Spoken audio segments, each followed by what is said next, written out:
It is time for more Vinland Saga Season 2, baby. Let's go. What is up, everybody? Welcome back. Welcome back. Vinland Saga Day. Oh, it is Vinland Saga Day. Mondays are great. Yes, it is. About to watch the best anime of the year. Probably. At this point, I'm thinking about it. But yeah, I'm probably gonna be amongst the best anime of the year so far. Definitely a contender. Definitely.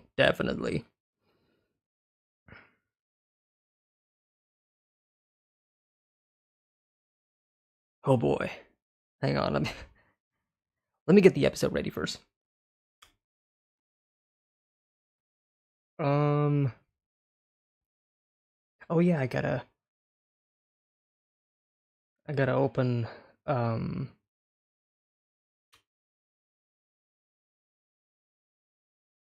another one for Twitch. Give me a sec. I forgot. 2 weeks without live streaming and I forgot about Twitch. Yeah, I'm really excited for these 2 episodes of Vinland. The previous set of episodes are fantastic, that's for sure. Especially the last episode. Gardar just came out of nowhere and then just decided to, hey, look at me. This is my story now. This is my story. Thorfinn? Stand down. Stay back. This is my time to shine. I'm the one who's gonna give you the emotional gut punch today. And then, of course, the end of the episode, we end off with Arneid getting surrounded, still holding out hope that Arneid is gonna be fine. She's gonna be fine. She's not gonna die. Worst case scenario is that she's gonna get punished, maybe assaulted, but she's gonna be alive. I did hear that there are some controversy about what episode is it? Episode 18, about a certain scene that revolves around Arneid. I don't know what the scene is, but I just know that some people are talking about like, oh, I hate how people create that scene, it disgusts me and whatever, and there's talks about like violence against women and whatever, and I'm like, it's gonna be one of those scenes. It's gonna be one of those. Again, I have no idea what it is. I just know that's probably gonna be something that is very, very topical, to say the least. So I'm curious to see what that is all about. Hang on, where's the alright, let me get the episode ready first. And I gotta go to Twitch.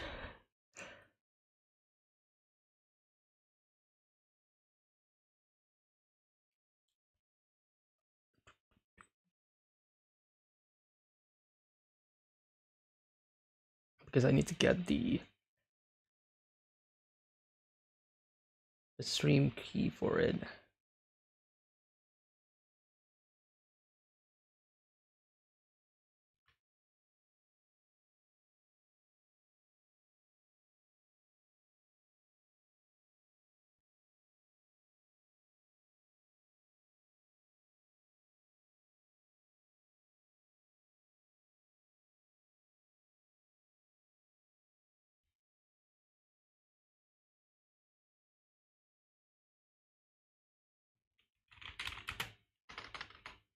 Alright, I should be live on Twitch. Give me a sec to...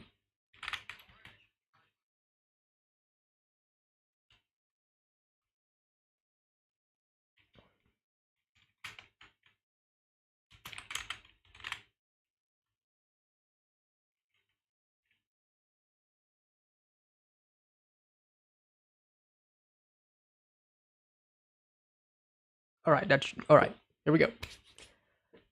Oh boy, Vinland Saga.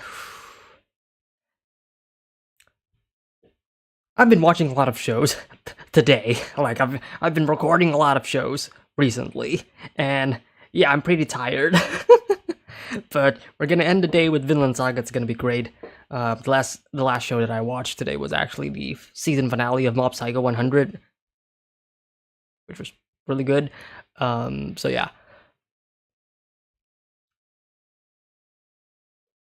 This, hang on. All right, gonna move this here, and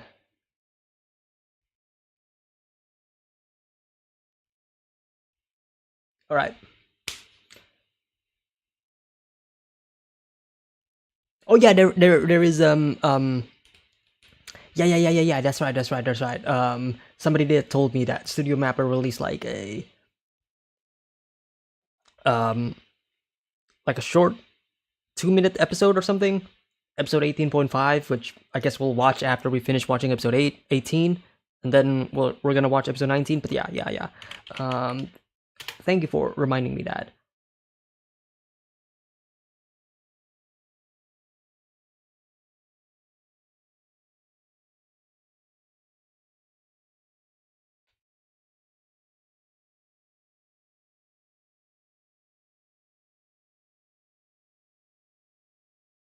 All right.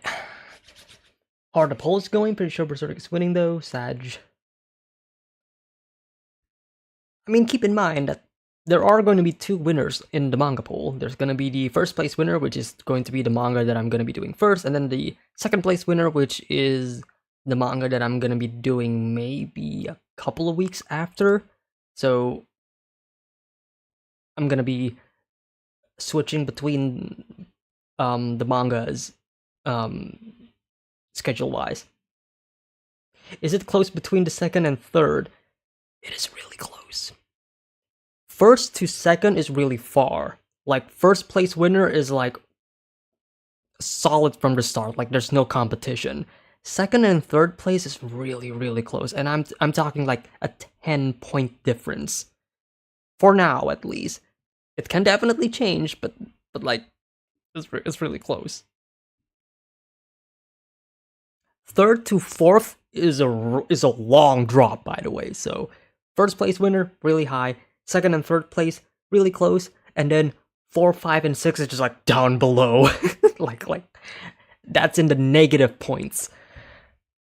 And it's going to be surprising to see like which of those mangas are. I think a lot of people will be surprised by the results of the poll. But anyways, we're not going to be talking about the poll today. We're going to be talking about Vinland Saga. This is going to be great. So, I got episode 18 ready. As usual, timer-based reaction on YouTube, picture-in-picture version in the description below, once the stream is over, of course. Or if you are watching the stream, you can hop on over to Twitch. I'm going to send a link in the YouTube chat right now. So if you want to hop on over to Twitch, then you can do so, and you can watch the episode with me without needing to sync up with the timer or whatever. Or if you still prefer to watch on YouTube, then be my guest. So, let us get into Vinland Saga Season 2, starting with episode 18. There's going to be a countdown on the YouTube version, as usual. It's going to be 5 seconds, and once it hits 0, I press play, you press play, and we should all be in sync. So, also, I guess I need to warn you guys just a bit. An hour ago, my internet died, so I don't know if the stream is gonna be fine. Hopefully, it's fine. But there is the possibility that the stream may potentially die. Which is why I'm gonna be recording. I mean, obviously, I'm gonna be recording the stream as usual. But if there is suddenly a long buffer and a long lag or whatever, a long loading time, then it's safe to assume then that my internet probably died. I don't know why. I don't know why it happened. But yeah, just keep that in mind. Anyways. Alright, episode 18. Countdown to the timer. Wait. There we go. Countdown to the timer. Wait, where is it? Okay, there we go. Wait, I haven't showed it on Twitch yet. Oh my god, this is so scuff. Okay, there we go. Countdown to the timer on YouTube starts now.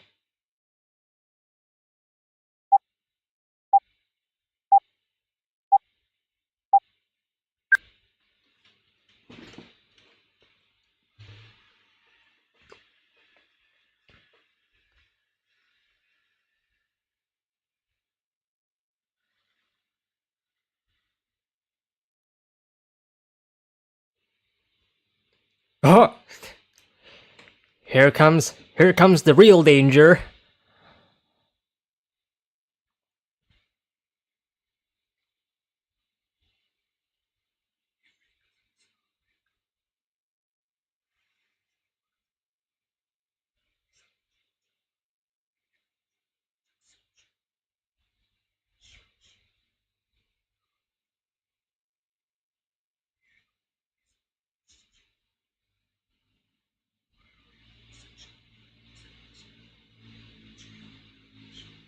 What a sight to see, a king fighting their own battles.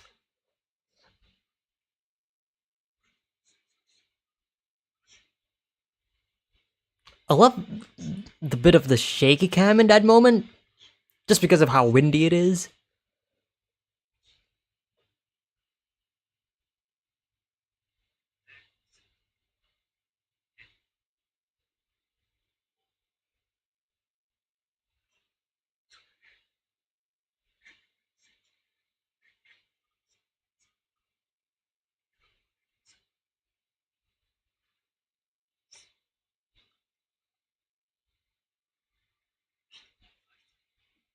Hmm.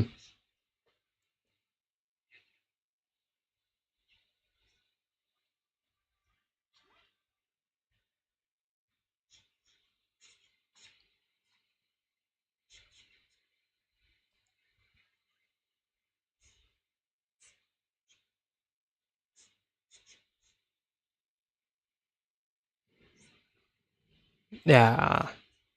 A different approach, a different king.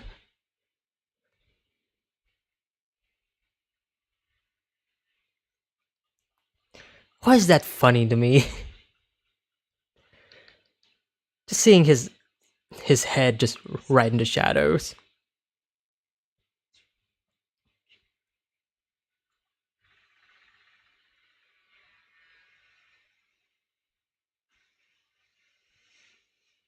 OP time?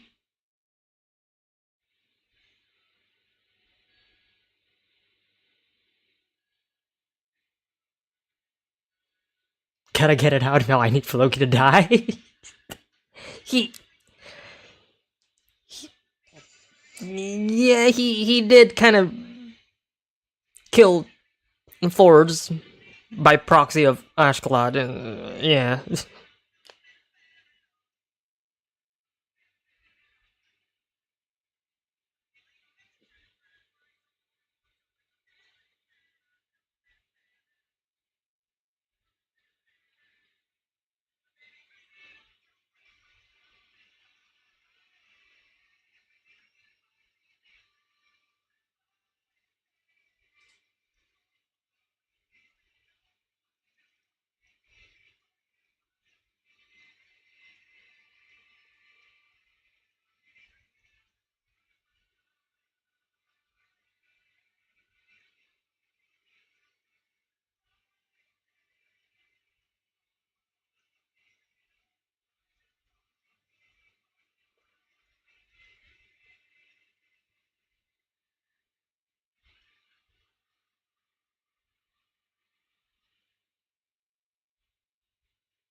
All right, here we go.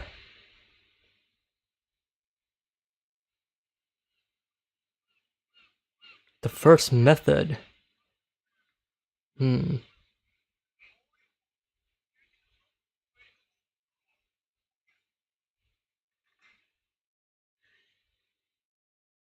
All right. If they're here.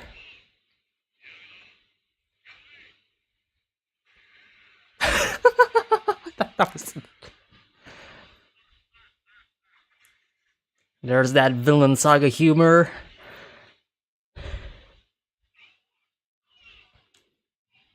But yeah, if they're here, then Thorfinn and Leaf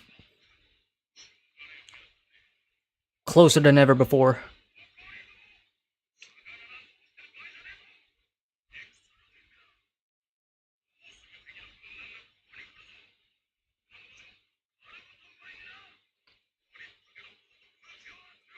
Thorgil is bloodthirsty right now.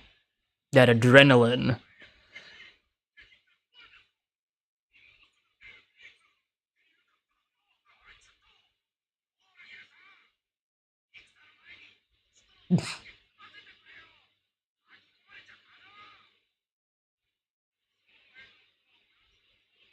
Oh, wow.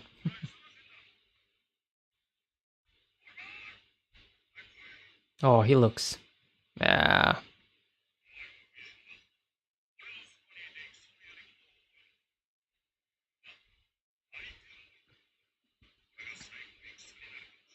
It may as well be.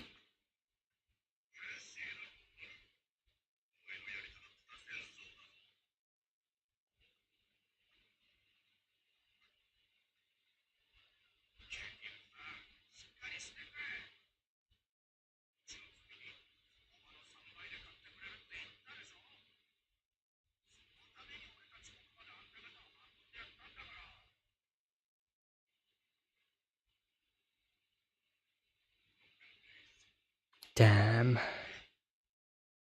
He needs her right now, and right now she does not need him. This... Okay, I can definitely see what's gonna happen next.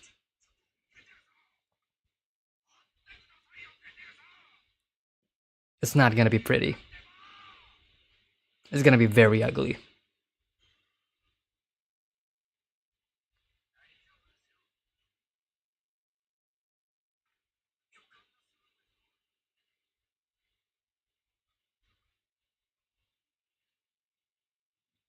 You gotta cling on to that hope, Leaf.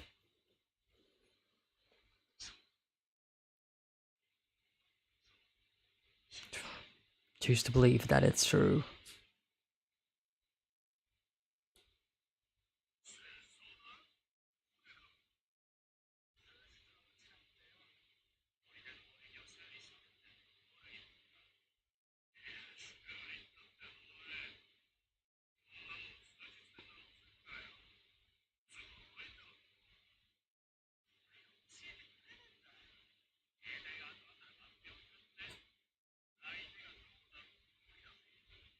They can't even fight against all against.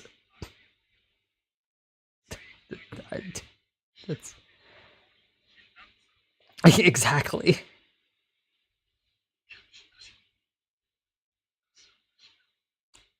You expect me to believe that they are able to fight against the armies of Canute when they couldn't even go against Gardar. And that's just like one dude.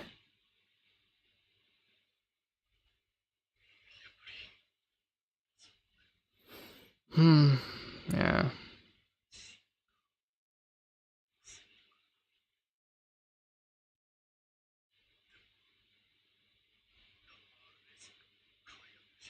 And there's where the thing...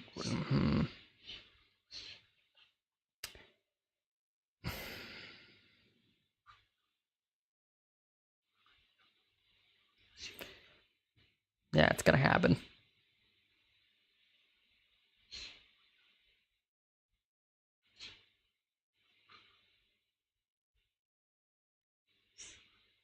When a character says things will be alright, it's not gonna be alright.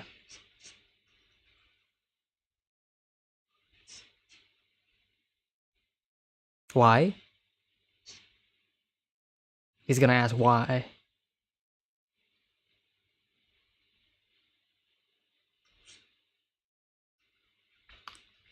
Okay, maybe not, maybe not. Alright. This goes to show that Einar already has an understanding of Thorfinn's character. That's great.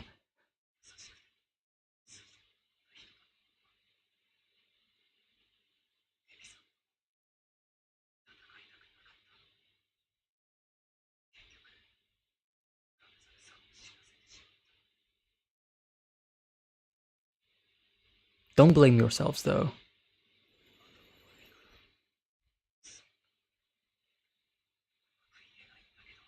You did what you think is right.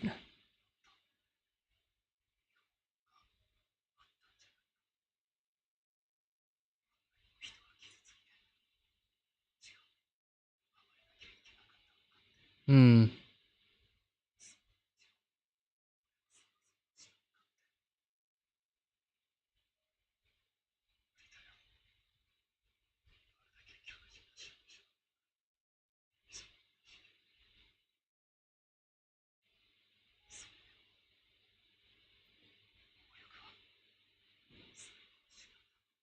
Mm-hmm.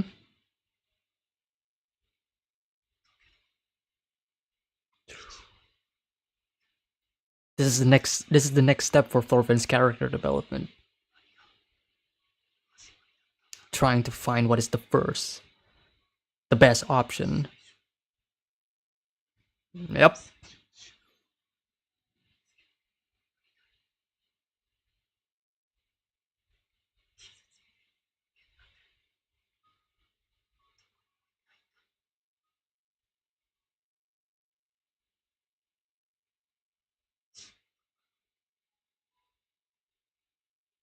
Oh, the loneliness in this shot.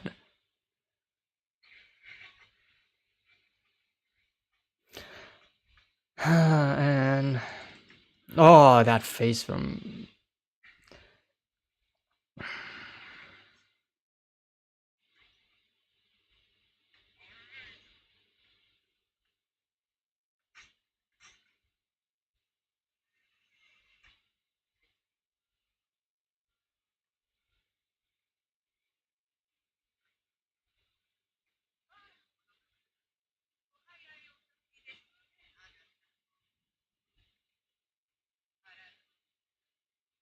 Wow.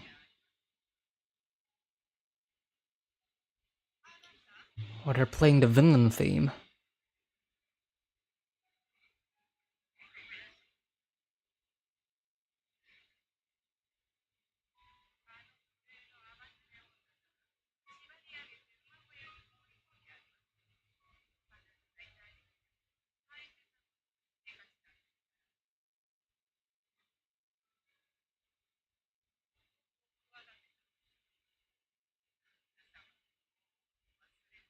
Of course, she would resent this, right?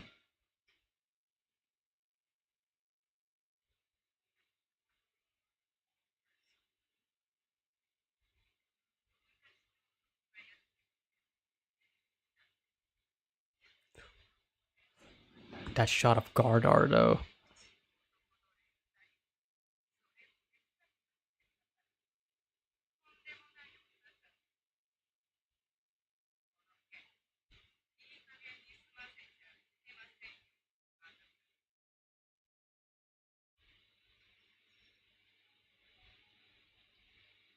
Why would she want to escape, though?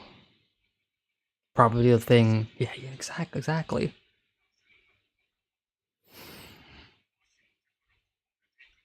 And that as well.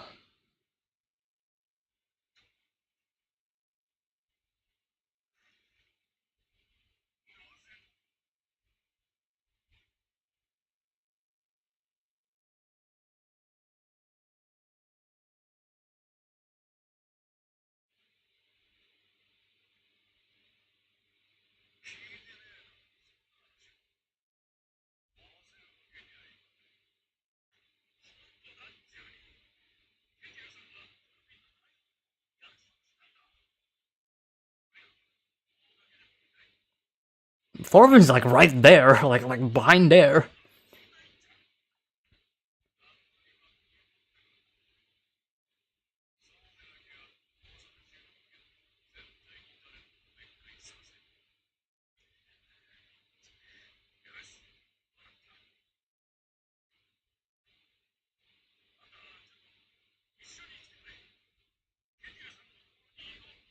Right.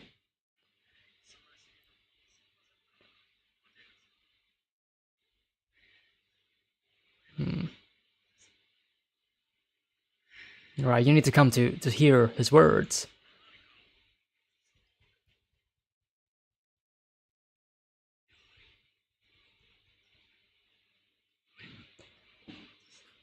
Okay, okay.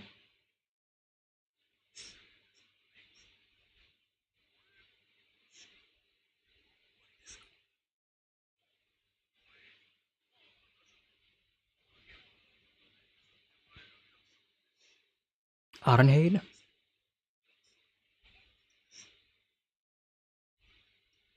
Yeah. They're set to be free. And this is how we can get her out.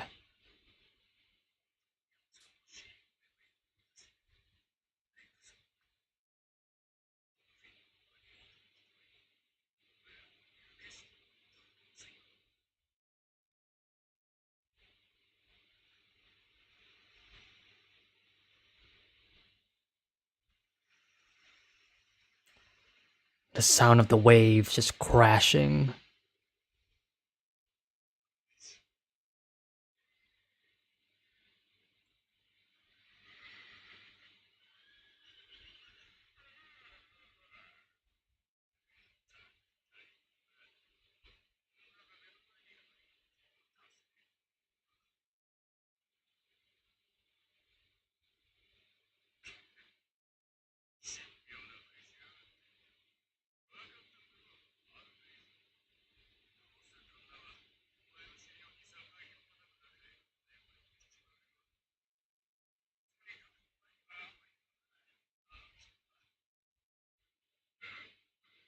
Don't do anything stupid, bro.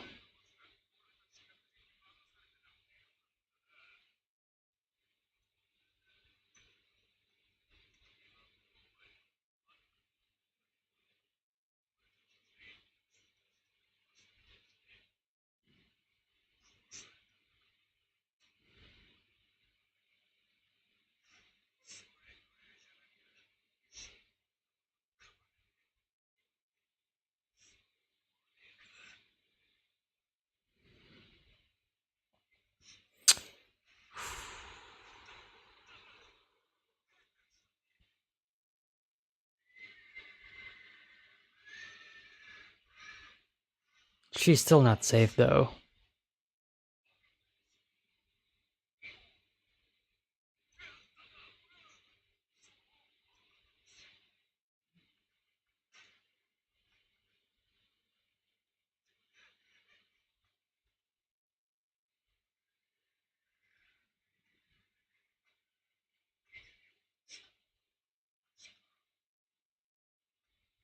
This is gonna be tough to watch.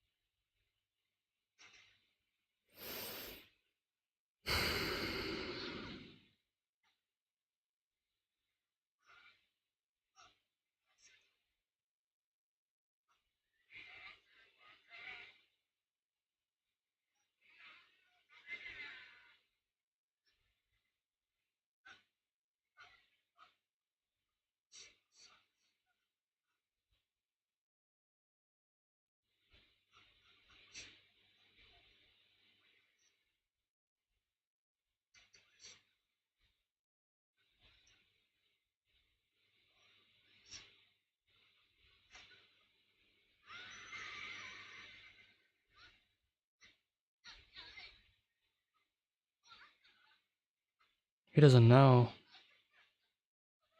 Well, now he knows.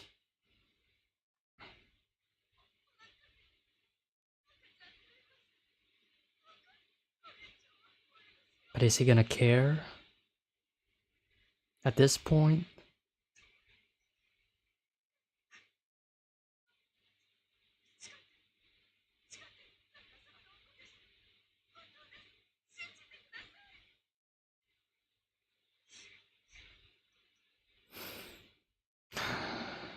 Yeah.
That'll calm him down.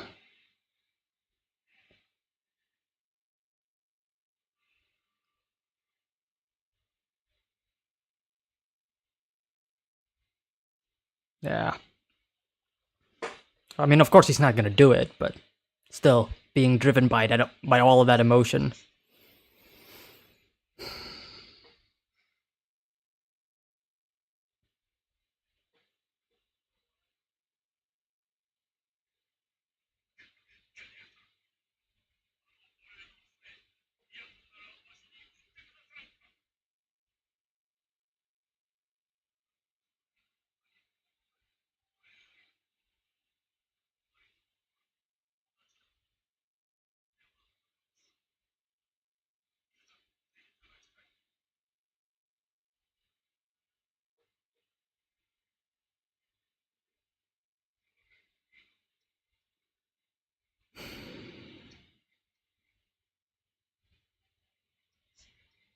This the challenge. This is the major obstacle currently. We gotta break that barrier.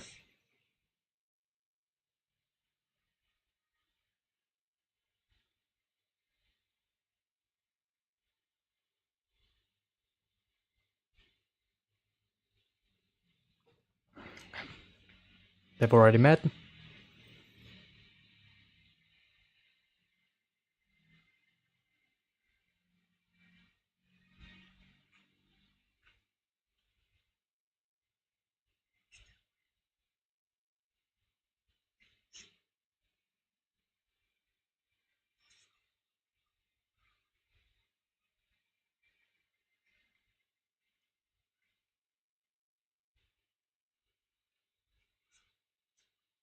Yeah, don't.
But hey, look at that. A coward no more.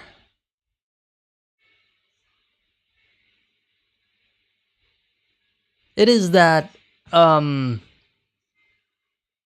way of thinking, right, of, but I take good care of them, I raised them well, I treated them well, why would they leave? Why would they hate this place?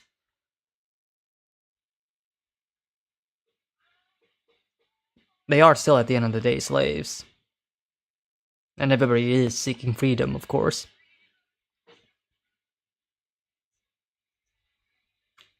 It still goes to show that at the end of the day, no matter how kind Ketil was at the beginning of the season, he is still a slave owner. And that fact does not change, no matter how much they care for their slaves. Because if you do care about the slaves, then you would have let them go.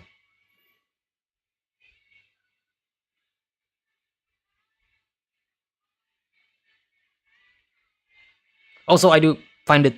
I don't know how you guys felt, but when they immediately cut to all of them looking at, pausing the episode, but when they just cut to everybody looking at Arnade, and Leaf and Thorfinn are already there. Okay, no, we're not gonna see their reunion. Just just them already there. I mean, it's fine, but kind of expected a bit of a emotional reunion. But I guess there's there's obviously precedence. There's something way more important going on in the back. But yeah, good episode. Good episode. Really good episode. Disturbing episode, but good episode.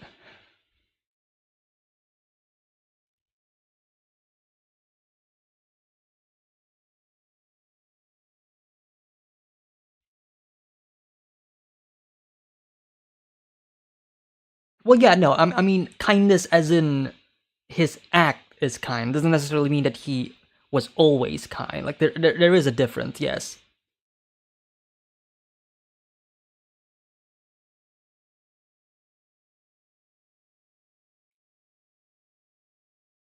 I wouldn't say that he isn't a coward anymore, but it's more so that he is now taking actions that before he doesn't want to do.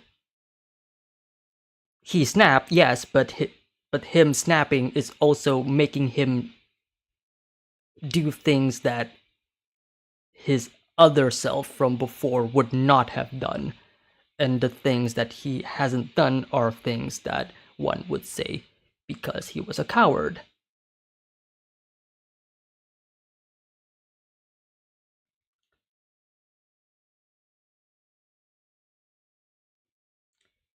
Manga did made a tweet about it and how he did want to give them a reunion, but it just didn't feel right because of what happened with Arnheid. Yeah, I can see that. Like again, like for the purposes of making the Arnheid subplot flow better, that cut is good. But of course, that's like jamming the reunion during a pivotal moment with another character that is currently being the focus of the episode. So yeah, it's like if you do it, then it does feel a bit out of place. But a lot of people also really wanted that to happen. But yeah, I mean, but the thing, I don't know. I guess I'm fine with this because we've already had that reunion before in season one, so we have that feeling before. We have had that moment of Thorfinn and Leaf being together, right? And let me stop the timer. Of being together and reuniting and knowing we've seen those emotions before. So there is that defense of, well, yeah, technically we have seen that before. We don't really need to repeat it again. But yeah, 18.5 episode. Yeah. Let's do that first, and then maybe we'll do episode 19. Or if you guys still want to talk about episode 18 first, then that's fine with me. I don't know. I don't know if you guys still want to talk about episode 18 first, or if you guys want me to watch episode 19 and then we can just talk about both of them by the end. But here's episode 18.5. Same old story. Are subtitles? Yes, there are. Um, I don't know if I can show this on YouTube though, even though it is technically on YouTube. So I'm not gonna. I'm still gonna show the timer-based version on of this on YouTube. So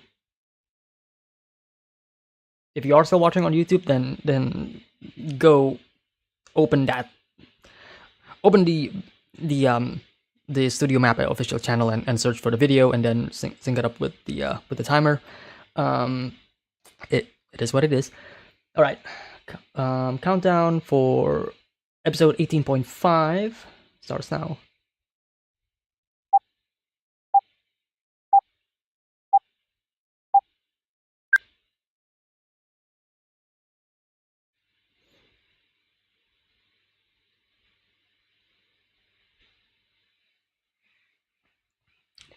Getting ready for battle.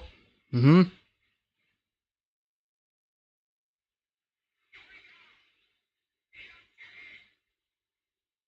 Olmar. Yeah.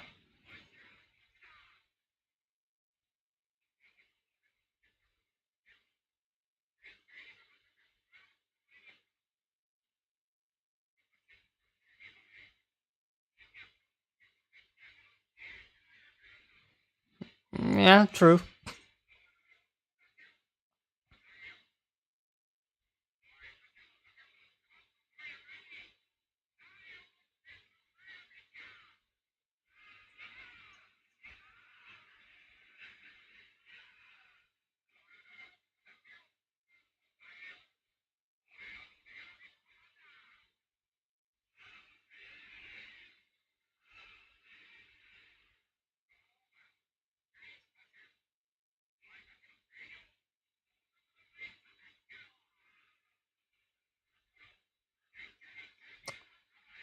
Donning the Iron Fist name.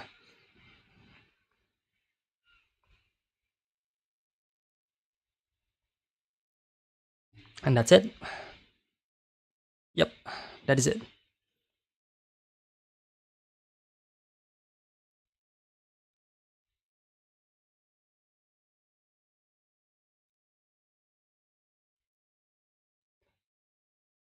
Um.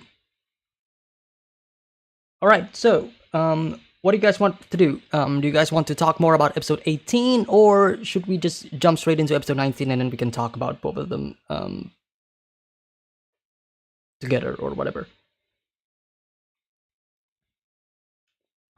Because I'm down. I'm down with doing both because I feel like episode 18 is already a self-contained story in of itself, and then episode 19 is basically the start of what I would assume to be their fight against Canute.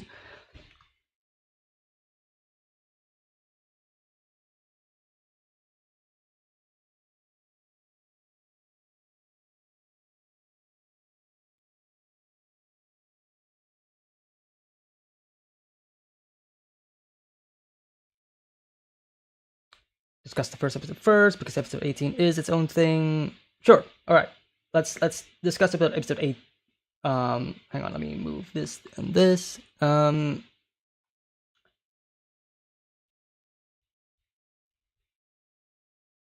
Yeah, sure. Let's discuss about episode 18 first.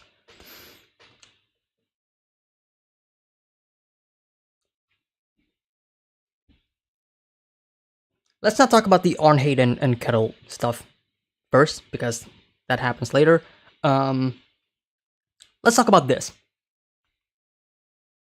Okay, let's talk about this. The Thorfinn and Einar discussion about violence being the last method, and then of course trying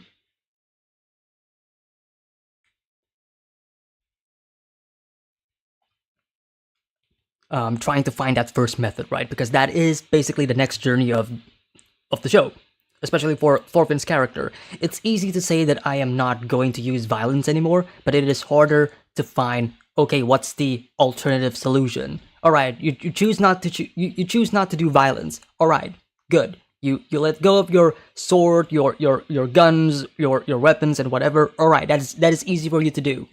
What are you going to do next? That is the hard part, right? Because there is so many possibilities and so many ways, and yet it's hard to find that one specific answer that solves everything, because that is almost non-existent, right? It is, again, almost an impossible dream or an impossible answer to find because of just the very nature of not just the question itself, but also the very nature of humanity. It's really hard to find any ways, because even if you try to go for peace, right? It's not like it's gonna be the end-all be-all. No. How many times in history has peace talks end in actual peace? No, peace talks only postpone the second war. That is usually the case. Peace after World War II? No more wars after that? No, that is not the case. We still have wars to this very day, because that's just never gonna end. The conflict never stops. Same thing if we're just focusing on something that is more minuscule. All right, I'm not gonna fight you. Let's have peace. Okay, sure. Doesn't mean that we're never gonna fight again. We're probably gonna fight again in the next couple of days. Maybe tomorrow. Maybe next week. Maybe next year. We're only postponing the next possible conflict, right? So it's that trying to find that that idea, that answer, that ideal paradise where everything is fine, that it is almost impossible. But it is that determination that Thorfinn has that I think is what is necessary. It's not about the fact that there is possibly no answer, but it is the determination and the drive to reach that conclusion. Because ultimately what matters most is your actions. Thorfinn trying to find a way to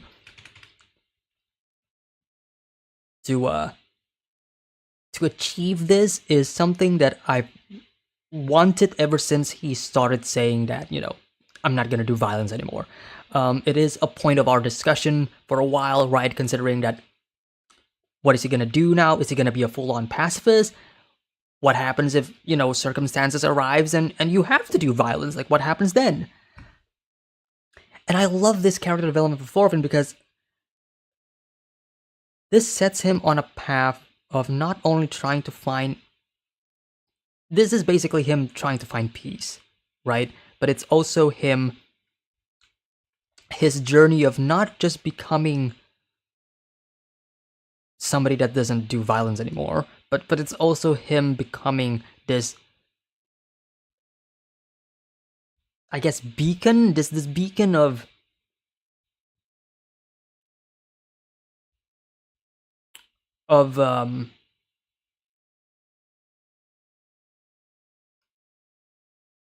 tranquility, if you will, right? Because I always want Thorfinn to be a character that that will bring peace to others, right? He has brought wars to others in season 1. Season 2 is him learning about his mistakes, and I want him in the future to be the one that brings peace. It would come full circle, and it would totally fit with, the theme of the show and all, and becoming a true warrior, right? Because I do find it interesting. Because it is making me think as well, right? What is the best way or the best possible solution if not violence? If violence is not the answer, given context and circumstances, of course, then what else are you gonna do? I think Thorfinn was a little hard on himself with this particular event because of how late into that situation he became involved. True, it is. It is also the fact that he was during this moment he was sort of blaming himself, right, for not being there on time, right? He was asking, like, what could have been if I was able to do this, do that? What if I was able to actually defeat Snake? Because that was, like, the thing that is holding him back. He didn't want to defeat Snake. He likes Snake. He doesn't want to kill him or, to harm him or anyway. He just wants Snake to stop. So what would have happened if Thorfinn actually did not hold back and actually let Snake, either die or get injured or whatever? Because the outcome is that it is more likely that Arnheid and Gardar would have escaped the farm. So it is that guilt that Thorfinn is feeling, that he also needs to understand that, mistakes happen, it is what it is, and you cannot always just be hung up to it all the time. You need to let go. You need to take those blames with you, and then you keep moving forward, right? That was like the thing that episode 9 was teaching Thorfinn about, right? Take all of those past sins with you, keep moving forward, keep climbing, fight your true battle.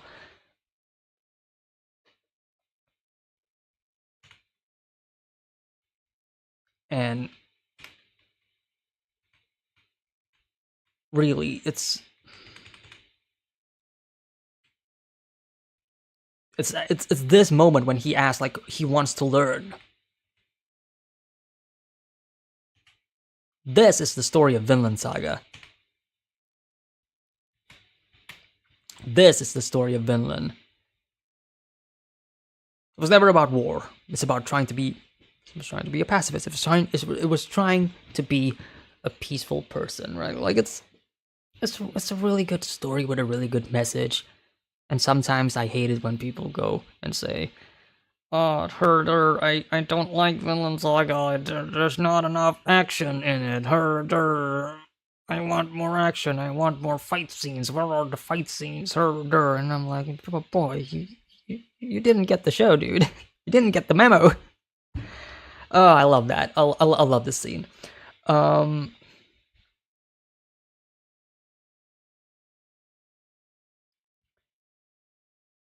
the word Thorfinn can't find here is diplomacy. Was diplomacy ever a word during this era? I don't know. But again, like even with diplomacy, it's diplomacy doesn't always work. It's always a compromise.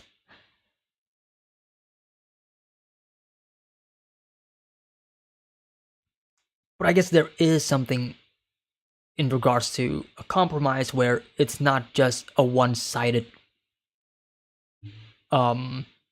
result. It's always going to be a result that, in a way, well, not really. Now that I'm thinking about it, if we're talking about like a losing side, then yeah, diplomacy isn't really fair. You also have to remember that Knut's men and Floki's men have probably done way more worse things than Ketil has. Of course they have. No, that's the thing. That's the beauty of Vinland. There's no right or wrong. Well, there is wrong.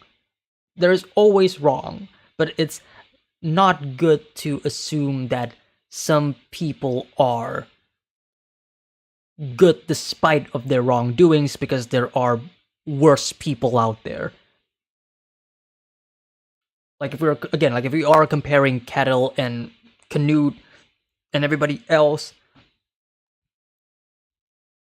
even just comparing Ketil to like Ashkelot, for example, like Ashkelot has done a lot of really terrible things. The slaughter of the village in season 1, he lets his men go pillage, rape anybody. Like, these are terrible acts, and I don't think we should be like rooting for Ashkelot because of that. But it's also about like seeing the good within them, because at this point, almost every single character in Vinland has done something terrible in the past, and that is the point of the show. Most of it is either about redemption or trying to find the right path to lead, right? It is the lost warrior who is trying to find the right path to follow to becoming a true warrior. The problem is, most warriors have gone the wrong path and become a bloody animal.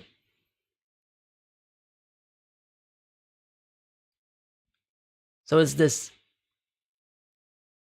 gray area where, sure, everybody here has done wrong things. Like, even if we go back to like Gardar in the previous episode, right? Gardar has done a lot of bad things. Like, he killed a lot of men. He chose violence, and that ultimately resulted in his entire family enslaved.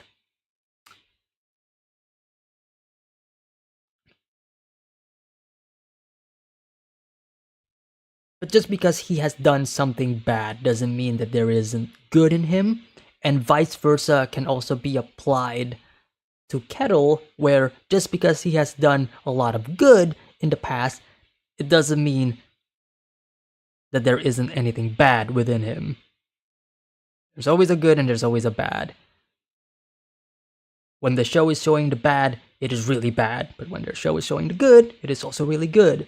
So then you have this balance where you can't really say that a character is 100% pure.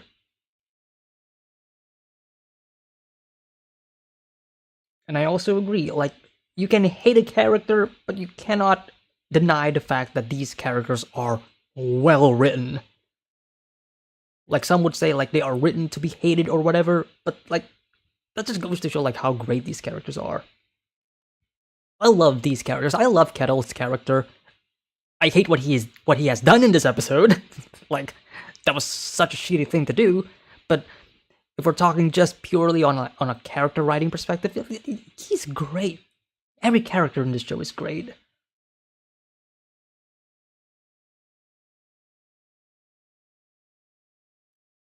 And again, it's also a matter of perspective. Like, Thorfinn can be seen as the bad guy if we are looking at him through the lens of somebody else.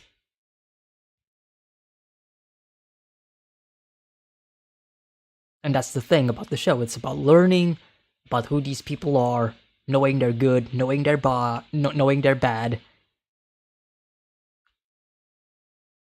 We can accept them for who they are, or we can deny them.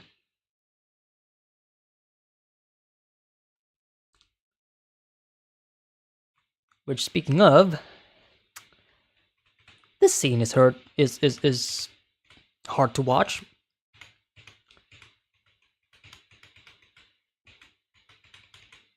More specifically, this scene. See,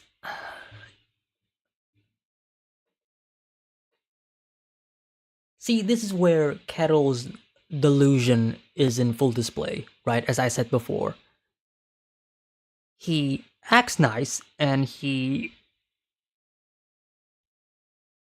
believes that he is giving these people, these slaves that he owned, a good place to stay, that he is treating them well, that he is giving some of them the ability to be free, Thorfinn and Einar, for example.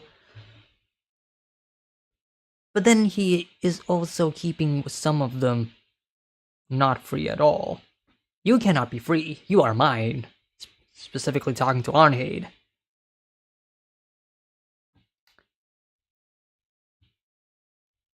And because of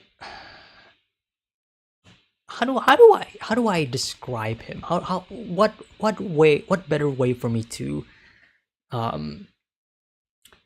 give an example of? It's like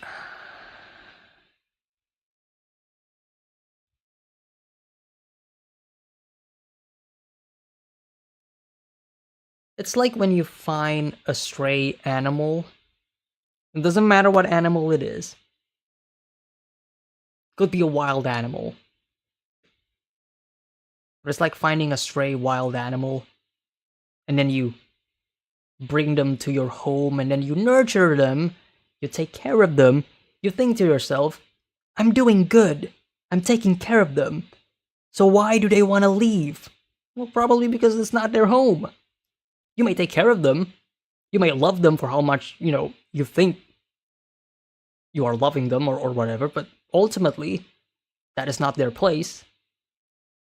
They want to go back to where they are, to where they belong.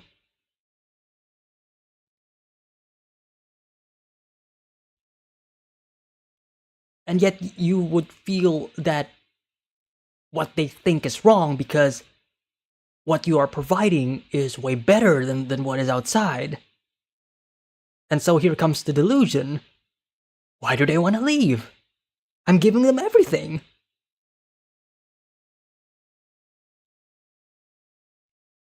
And Ketil being confronted by this at long last.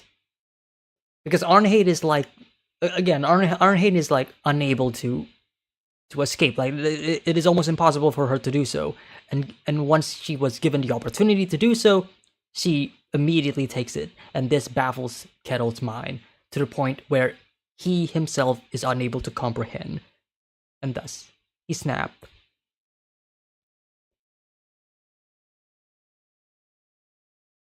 And this line, you are the only one that I trusted.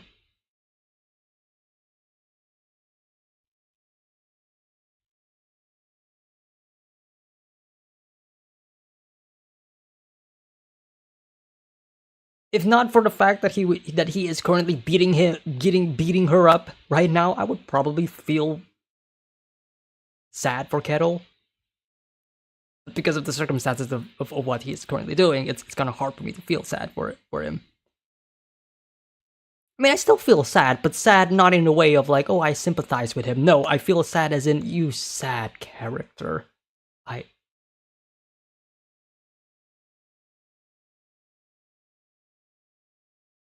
Really? Really? Like that type of sad.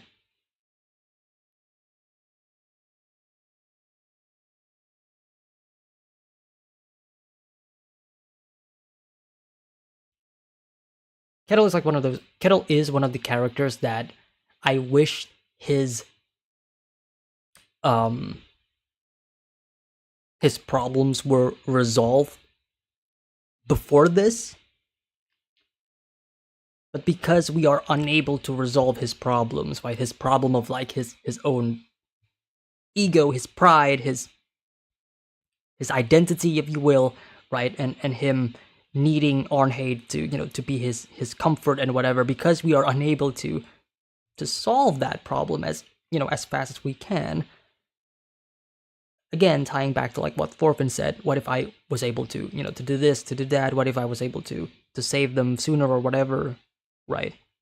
I mean, granted, like, Thorfinn doesn't really know much about this, but, you know, the possibility of like, what if we were able to solve that problem before? Would the situation change?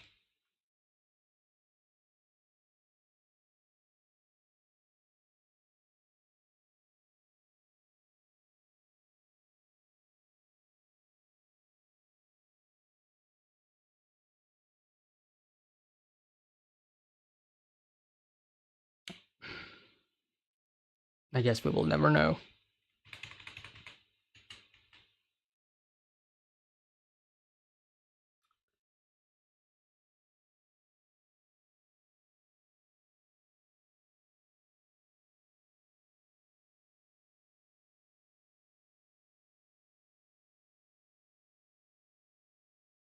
So this is meant to be... This is meant to be Arnheid, right?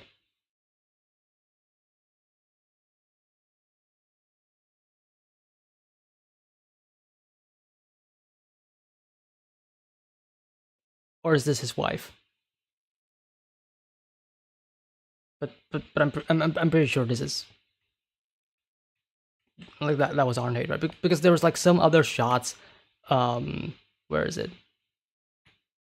Like here, where it's kind of unrelated to Ketil and Arnheid's relationship, at least at first glance. So I'm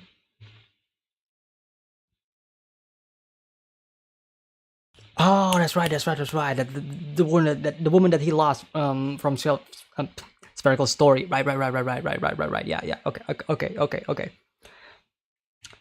Yeah, it's really yeah. Talking just a bit more about Ketil, it is really hard for me to... It's hard for me to hate Ketil because of how well written his character is, but it's also really... Yeah, it's hard for me to hate him, but at the same time, I want to hate him. But it's like, I can understand his situation, and I'm wishing him to, to be a better person. But he is, as Sacha said, just in the wrong place at the wrong time.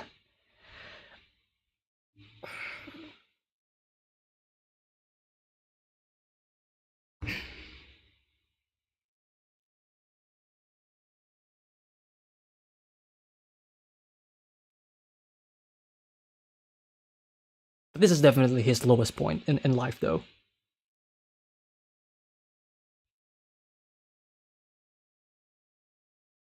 Nah, I hate him. I want every suffering upon him, but like that's the thing, though. Like I get why he is this way. Like, he is weak, right? I get it. He has a lot of problems. You can see, like, that tiny bit of good in him. But this episode is just showing all of the bad stuff, and that's like really just like burying all that good stuff in the ground, so it's like really hard to dig that stuff back up.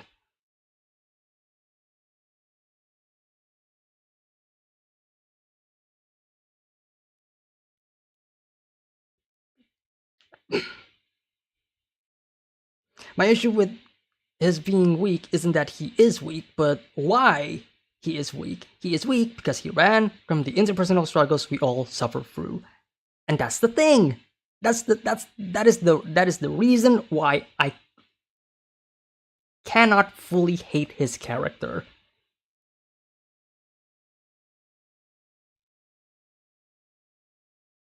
He is another person who obviously needed help. Unfortunately, help was unable to reach him.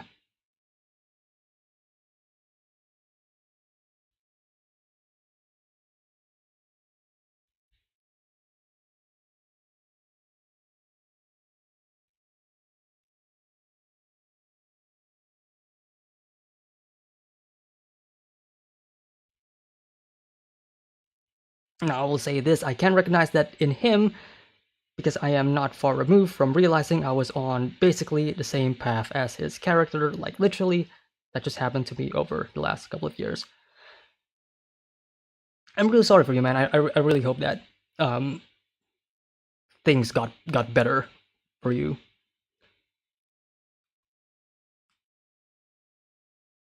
But like, yeah, it's a very human thing, right? It's a very human thing, and I think this is again like the strengths of Vinland Saga, because I can see that, I can see it in Ketil's character, like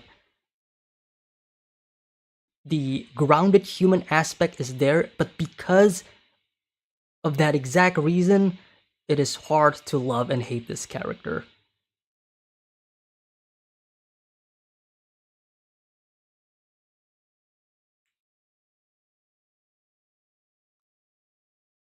It's very conflicting.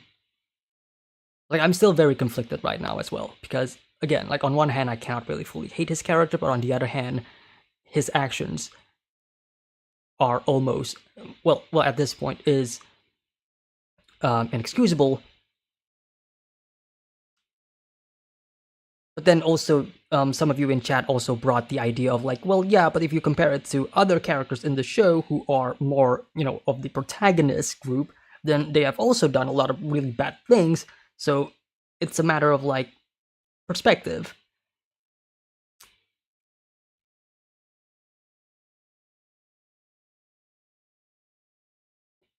Like I said, like I love Ashclad. I think a lot of people really love Ashclad, but let us not forget the fact that Ashclad allowed his men to burn, pillage, rape, and kill a lot of people in villages. Like, let's not forget about that.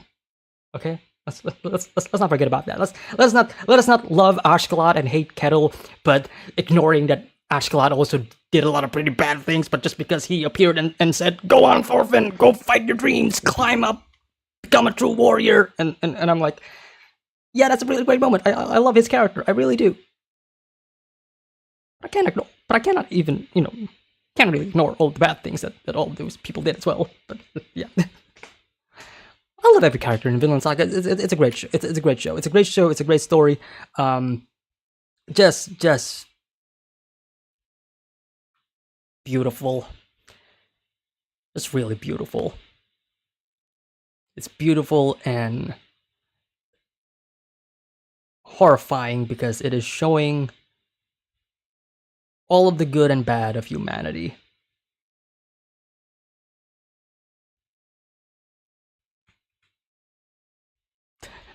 I still find this hilarious.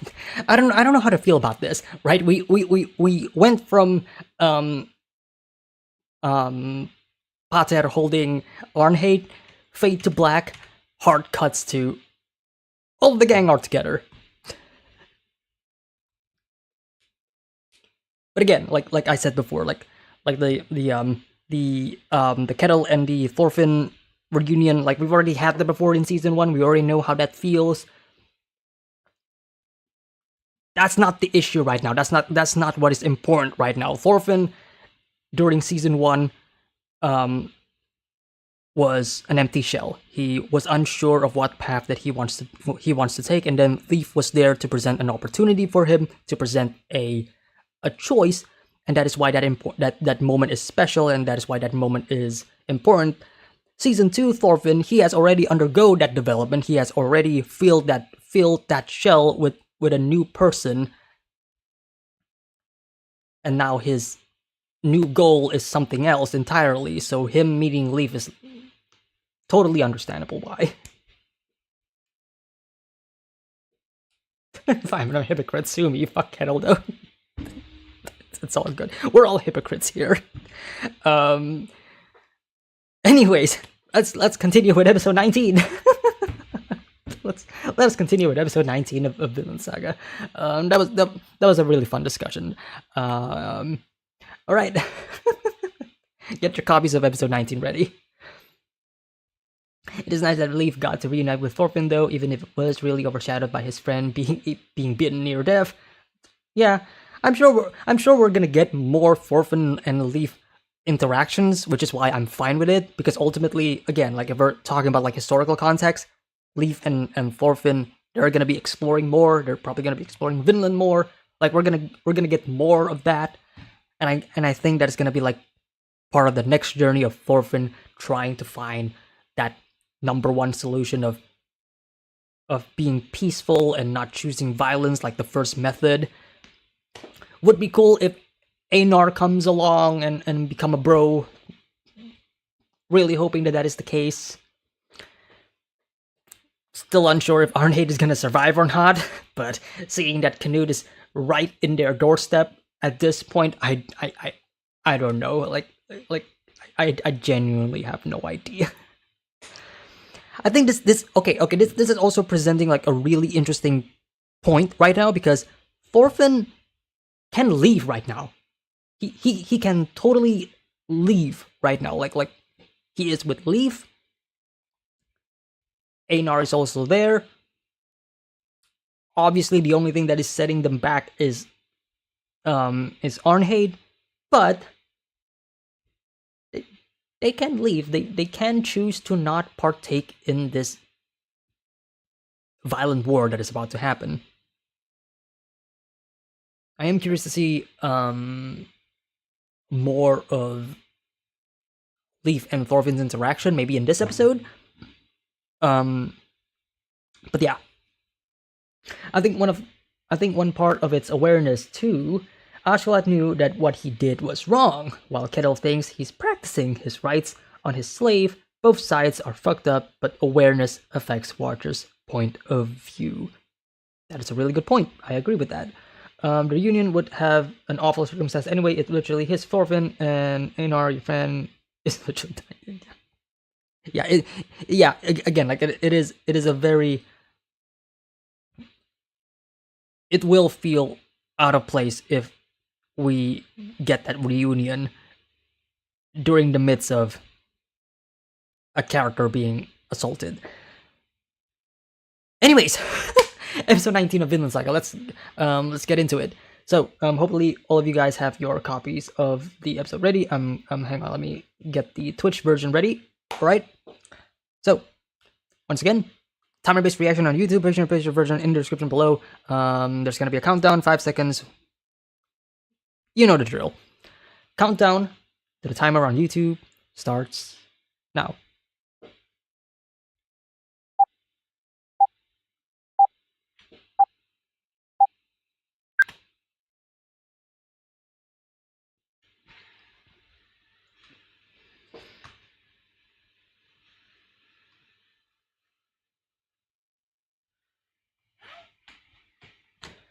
All right.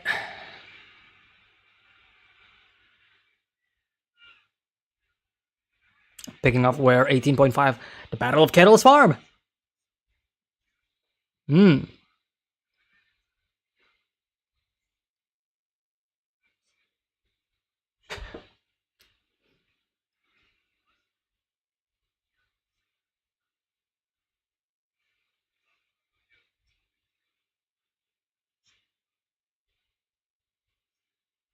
We have no choice.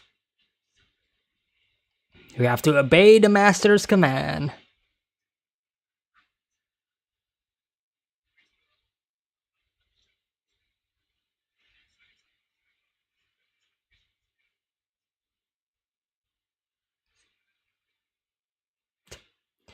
There won't be any depths if all of them are dead.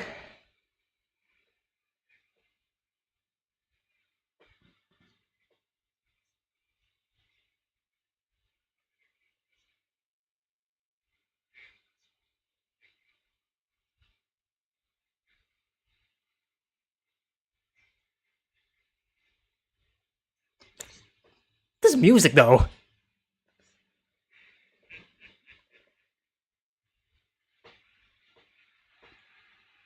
Riling it up. Ooh. Great shot of Thorfinn just up on the hill.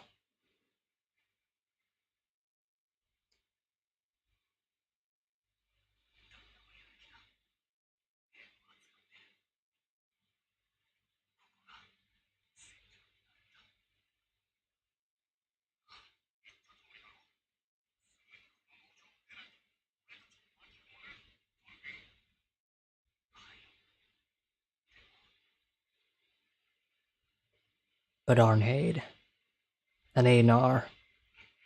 Einar won't leave Arnheid, that's for sure.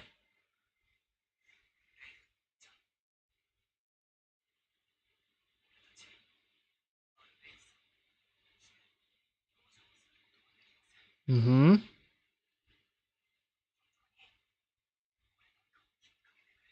Words of gratitude.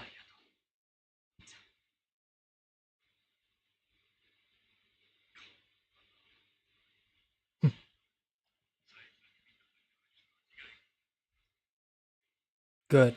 Good, good, good. Filling in that reunion from the last episode that we missed. Perfect. Perfect.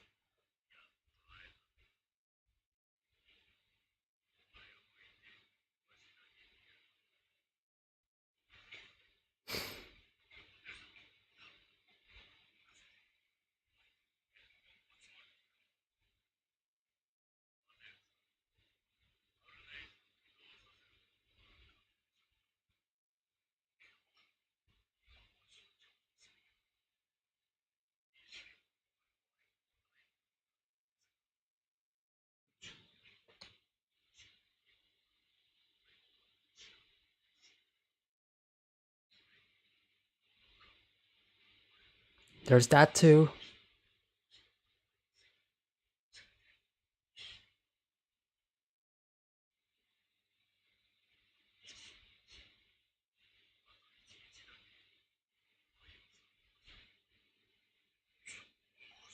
One day, May.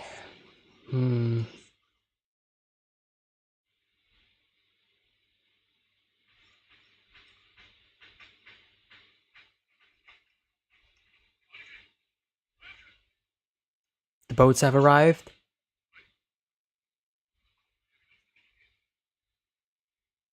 Yeah.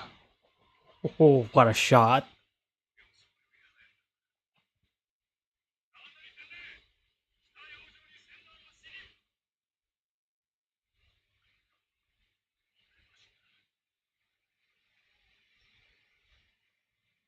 Cut to the OP.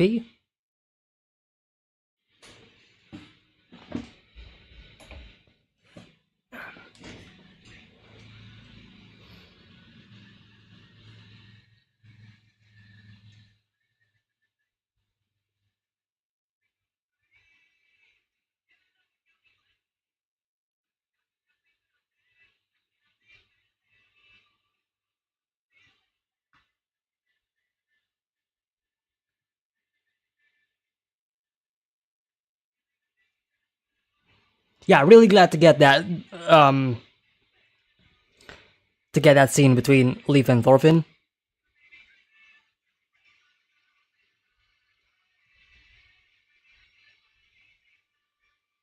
It works well to serve as the reunion dialogue that we wanted, while also still feeling natural, given the time where that scene takes place.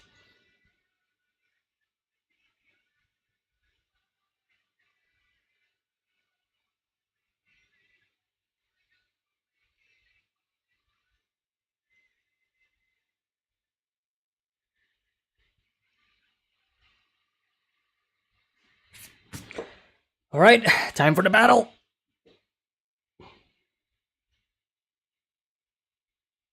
What type of battle, though? We could have a battle of words. That could be interesting.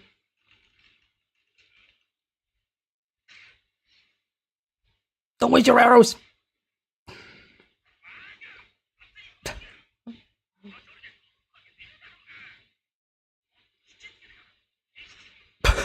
Yeah, I was waiting for that. The difference in skill. And numbers.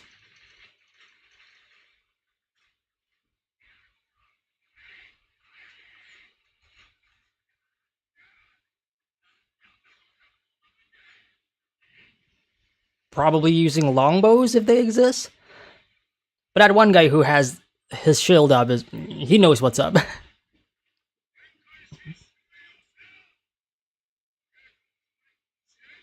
He knows what's up, no pun intended.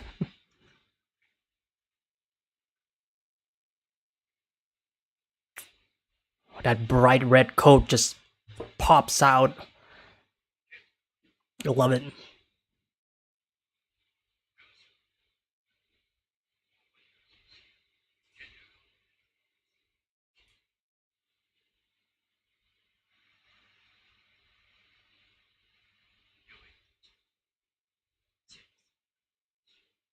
It would be a shame indeed.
Yeah, surprising numbers. Don't get cocky though. Yeah, that's like 100 elite warriors against like 300 peasants with no armor. Well, less armor.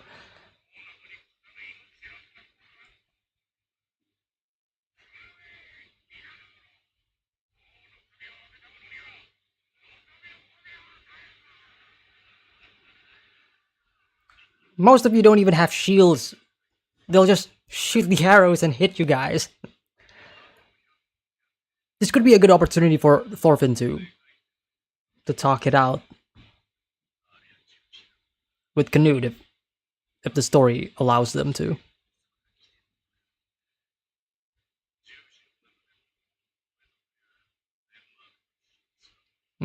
Yeah, Snake is...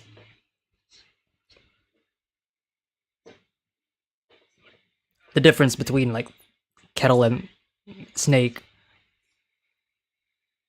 and how they assess the situation, right?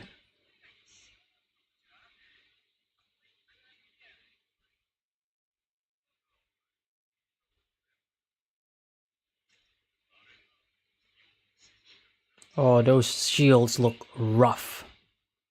As in, they've seen battle before. Lovely detail.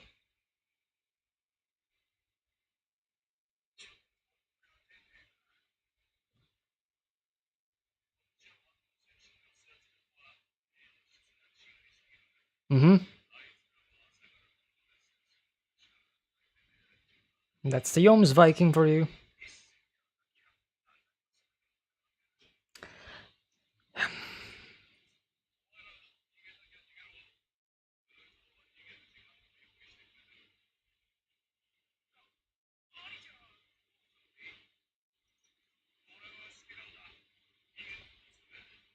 I respect it.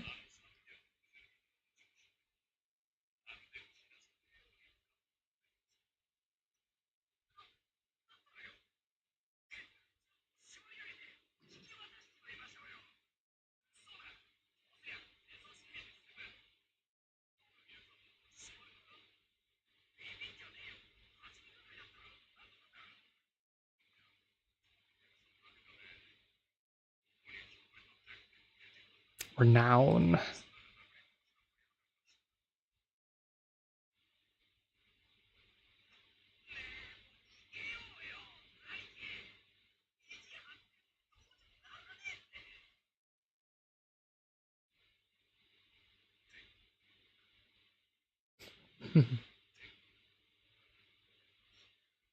Yes, he does. All right. Hmm.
See, my first instinct is that the Iron Fist is actually spherical,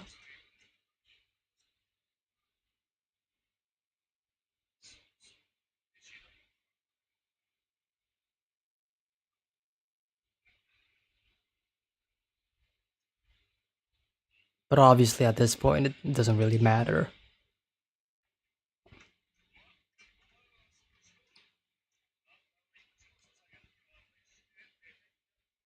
What's currently happening here is also, again, um,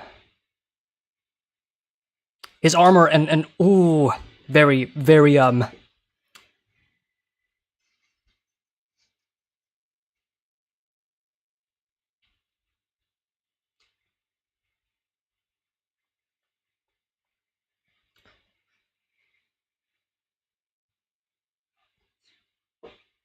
This is reminding me a lot of season one when Ashkalat was facing against Thorkel.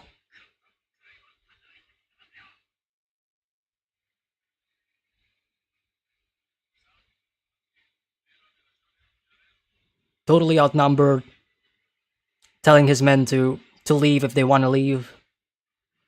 Do what they want to do, giving them freedom. Polar opposite of what Ketil has done, which is forcing his men to do battle. Snake is giving them options to leave if they want.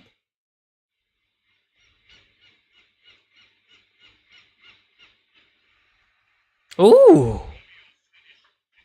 great transition.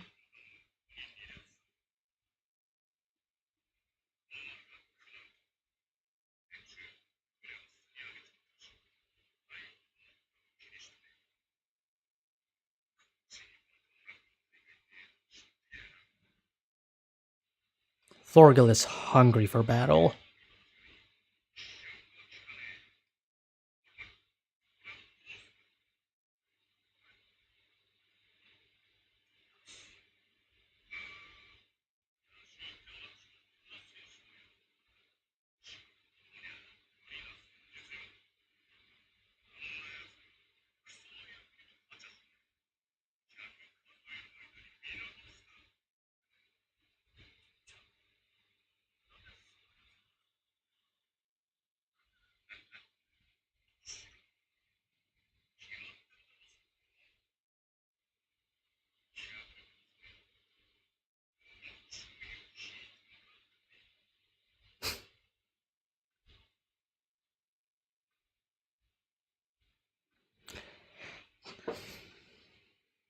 Oh, this is sick.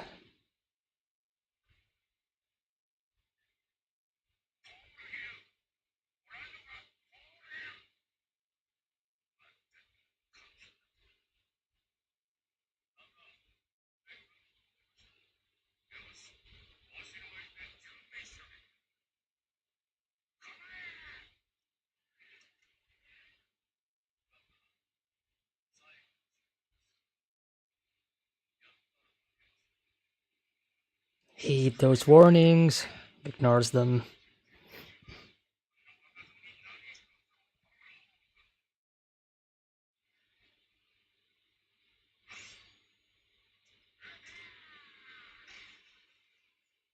Raise shields. Yeah, like, those arrows aren't really gonna do anything.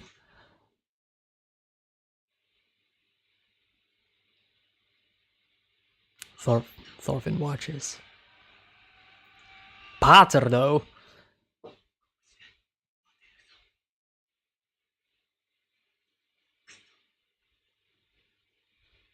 Yeah, you're running out of time. Ah.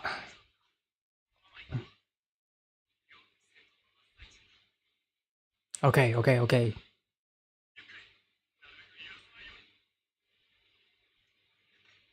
Choosing not to partake in the battle. Obviously. Like, why would they?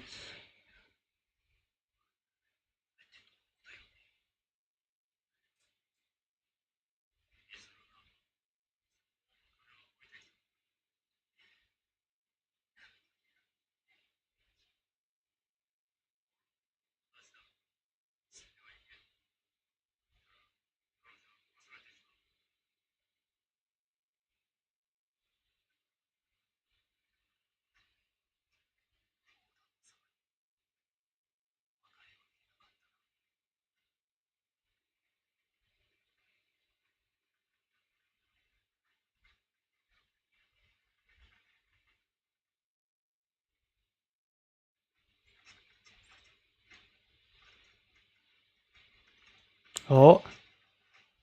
Mimicking, yep, mimicking how... Hmm. Two of them, though.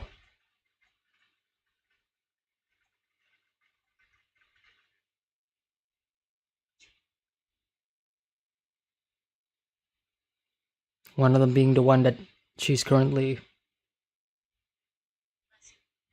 Hmm.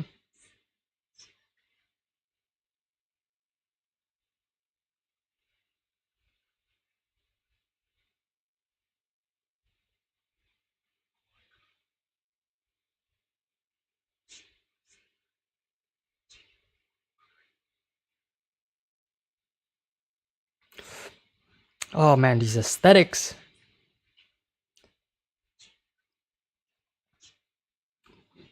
Thirst for blood.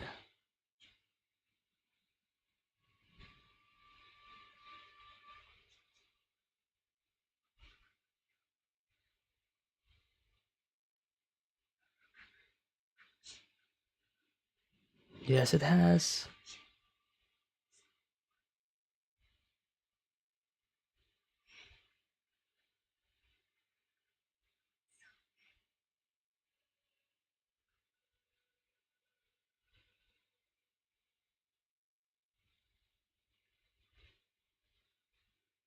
Look at that.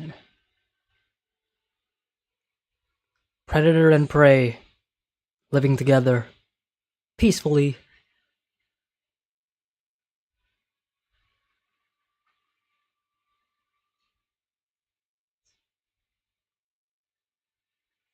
Oh, this shot though.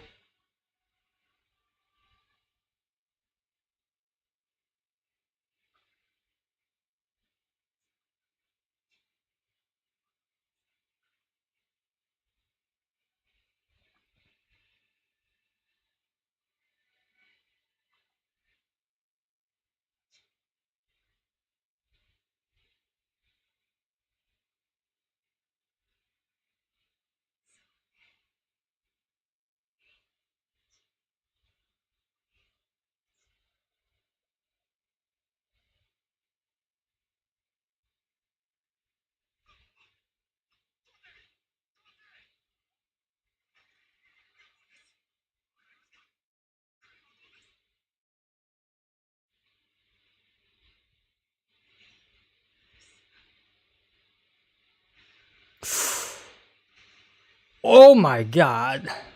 Yeah, the juxtaposition. Peace and war.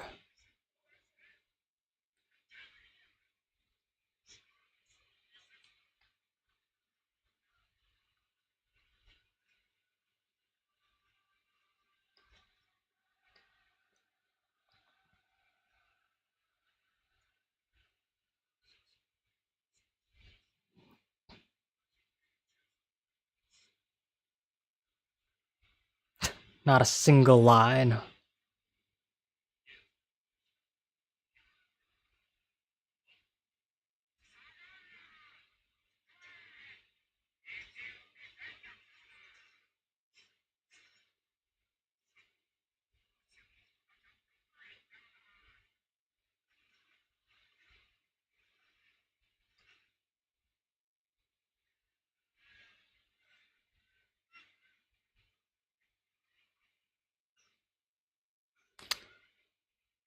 Now the question is, can Olmar follow through?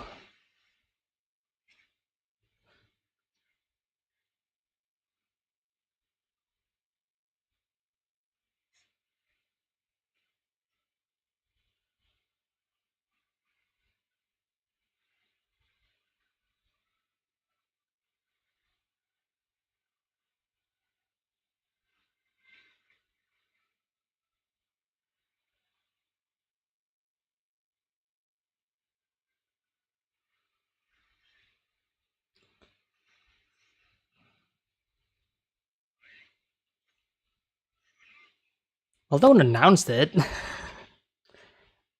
No, no, no. Episode's gonna end.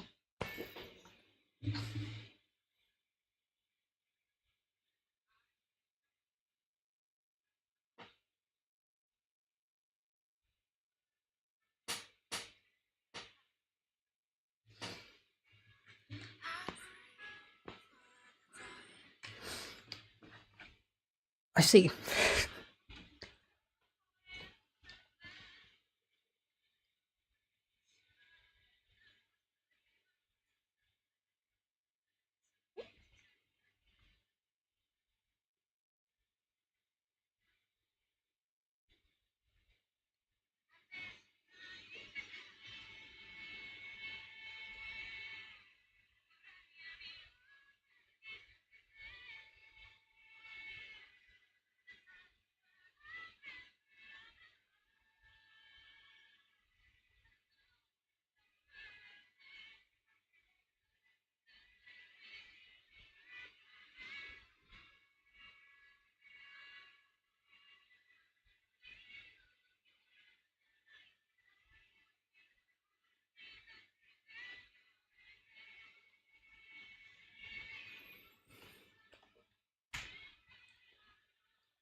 All right.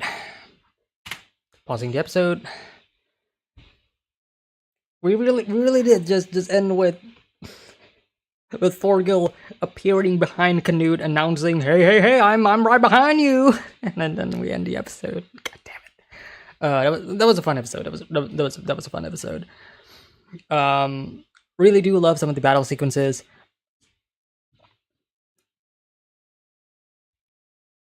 Really hoping that some of the battle sequences can be as good as the one that is in the opening, please. But yeah, this episode overall, yeah, pretty good, pretty good. I would say. Hang on, give me a sec.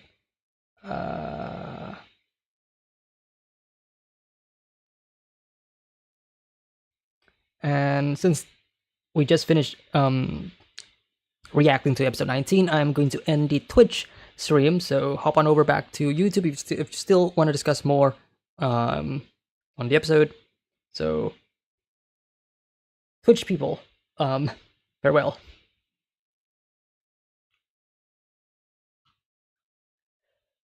Oh man.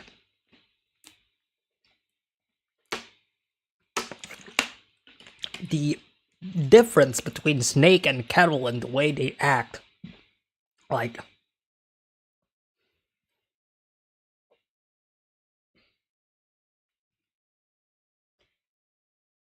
Kettle's backstory, or mention of his backstory, is really interesting, and I really want to see more of that.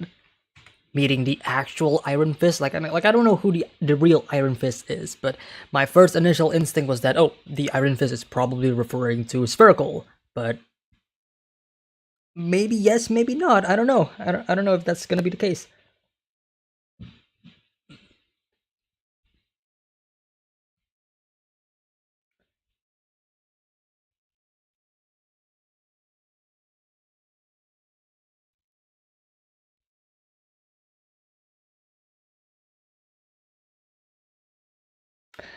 Remember a tweet a few weeks ago, a few weeks back, that said it's really interesting that in the case of Snake versus Thorfinn, both were in the right, but in the case of Canute versus Kettle, they are both in the wrong. Interesting. Yeah, that is very interesting.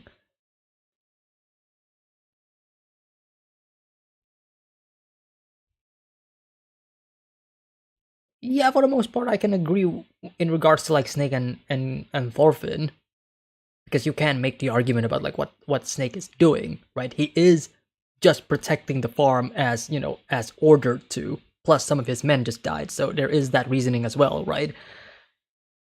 Kettle and Canute, though.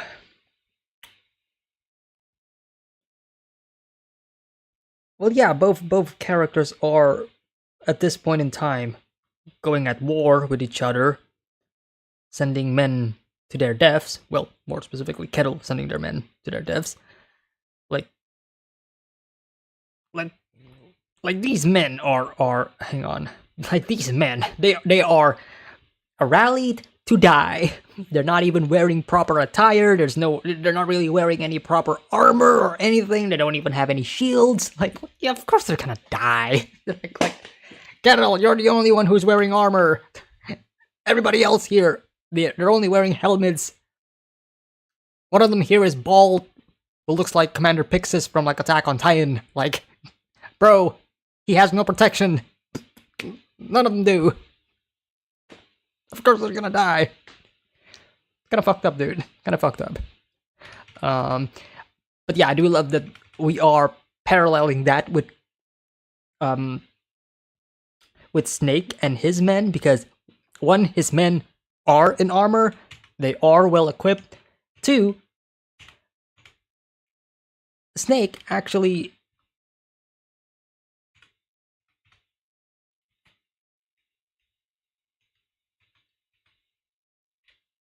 wasn't actually insisting them to join him, right? Like, he was already getting ready to, fight this battle on his own. He's not telling his men to, like you have to follow me, you have to obey my orders, and you need to fight this battle with me, right? Like, his men really doesn't want to go. But it shows a difference in it shows a difference in respect, right? It shows a difference in respect because there's a difference between Kettle ordering his people to fight him because he is offering them a reward, whereas here it's more so that Snake's men are following Snake because he is Snake, because he has shown an example of like somebody who is brave to to go and face the music. Hey man, I'm not gonna leave this farm. I'm gonna make sure at least some of those men that Kettle told to fight actually stayed alive. And also the fact that, yeah, I am following a person who is a fraud, who isn't really the Iron Fist, who's just using his name. He's a piece of shit.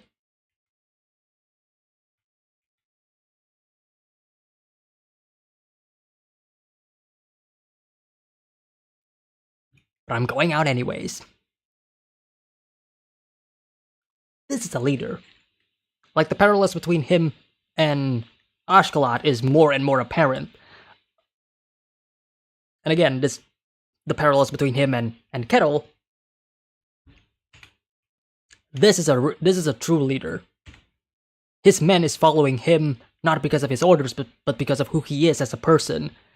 Ketil's men are following Ketil because of what Ketil promises them, not because of Ketil himself.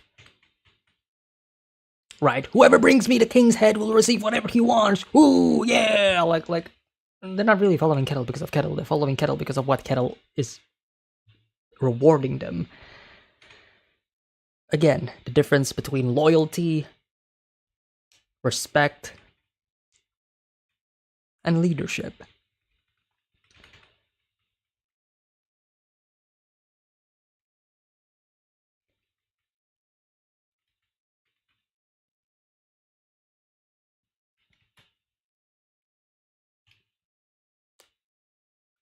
This moment right here, if Snake has his own separate show, and these are the side characters, this would have been like a really epic moment of like the side characters following the main character because of who he is, and like it would be cool. Like the scene itself is cool. I also mentioned the fact that this scene reminded me a lot of the event in season 1 of Vinland Saga, specifically the event where Ashkelot and his crew are being chased and surrounded by Thorkel, right?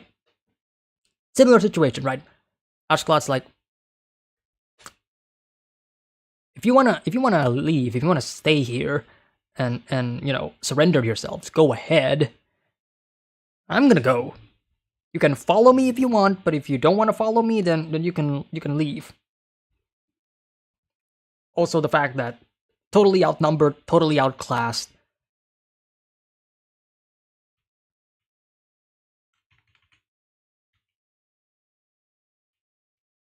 But yeah, good stuff. Good stuff.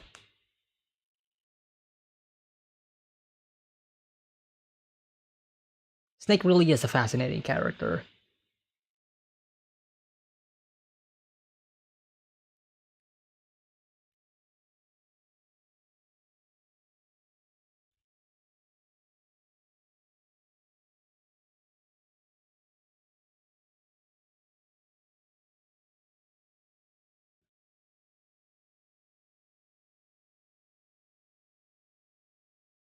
We need a Snake OVA.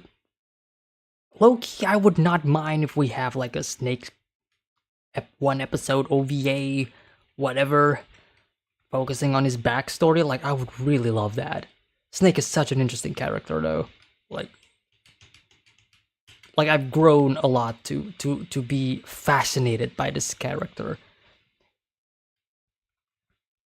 Because this is a character that is,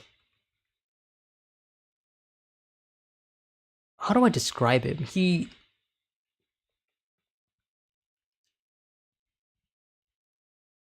is a character who lives by the rules. He obeys the rules. Right? Even during the previous episode when Ketil is about to kill Arnheid, Snake was the one who stopped him and said, "You're supposed to be punishing him, not kill her. If you want to kill her, then do it. If you don't, then why are you doing this in the first place?" And he has shown a lot of restraint and a lot of, again, self-control, if you will. I really like Snake's character. I really do. Looks like Arnheid is signing off permanently. Just join in to say goodbye. I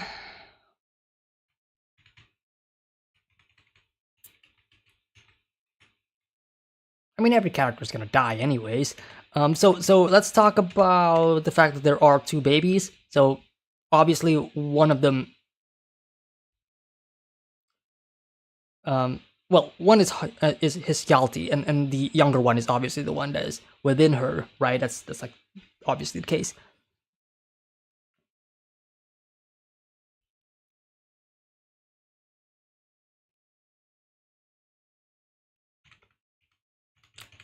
This entire scene is atmospheric, and I love it. Gardar just, leading the way.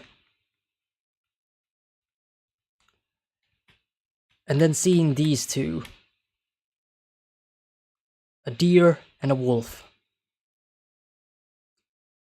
One that represents peace and one that represents war. Or, well, also, you can also represent it as danger or violence. I think violence is a better,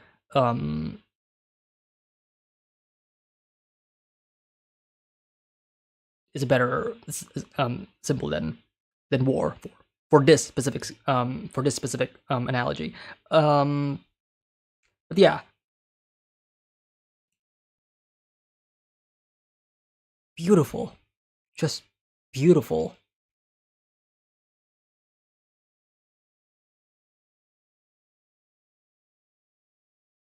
It represents, friendship, and of course represents Thorfinn and Einar. But it also represents like the dream that we all long for, right? Which is peace, right? It's almost otherworldly even to see this in real life, and there are some, there are some real life captured moments where a predator and a prey are just like sitting together in harmony and whatnot. But like, if you see those moments, if you see those videos or clips or photos or whatever, you always feel like, wow, that's beautiful.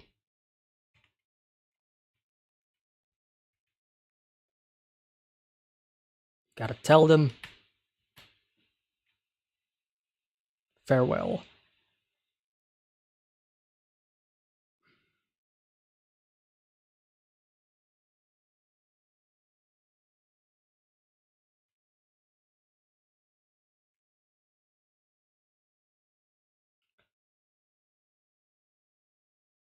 I think this is necessary. It is absolutely necessary for Arnheid to have this farewell if she is on her way out,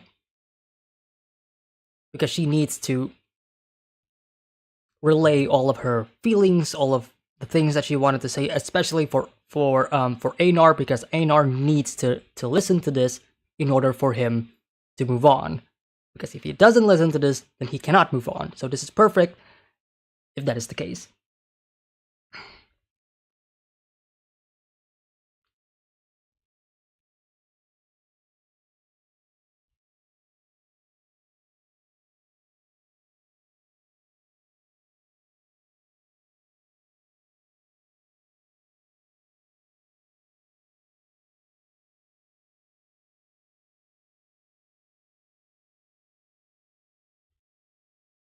Yeah, Einar needs her last words the most.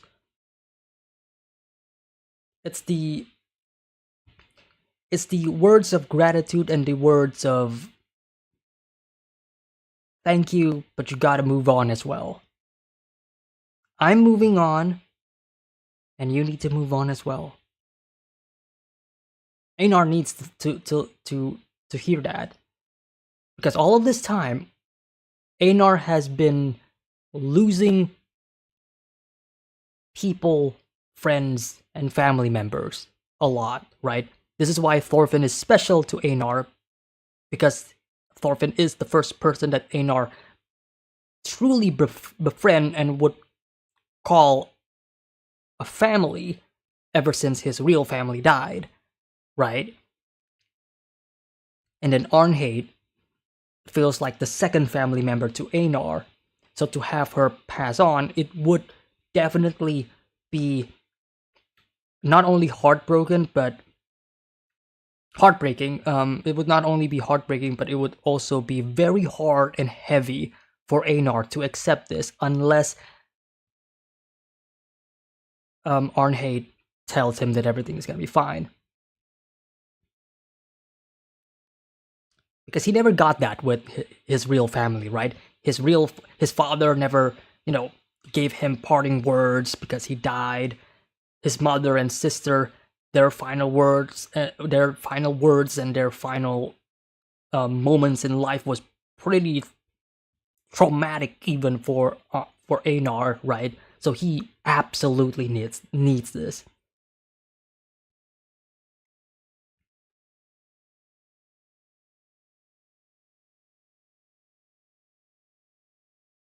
It also works well in regards to Einar's character arc because Einar also needs to learn to let go and to move on.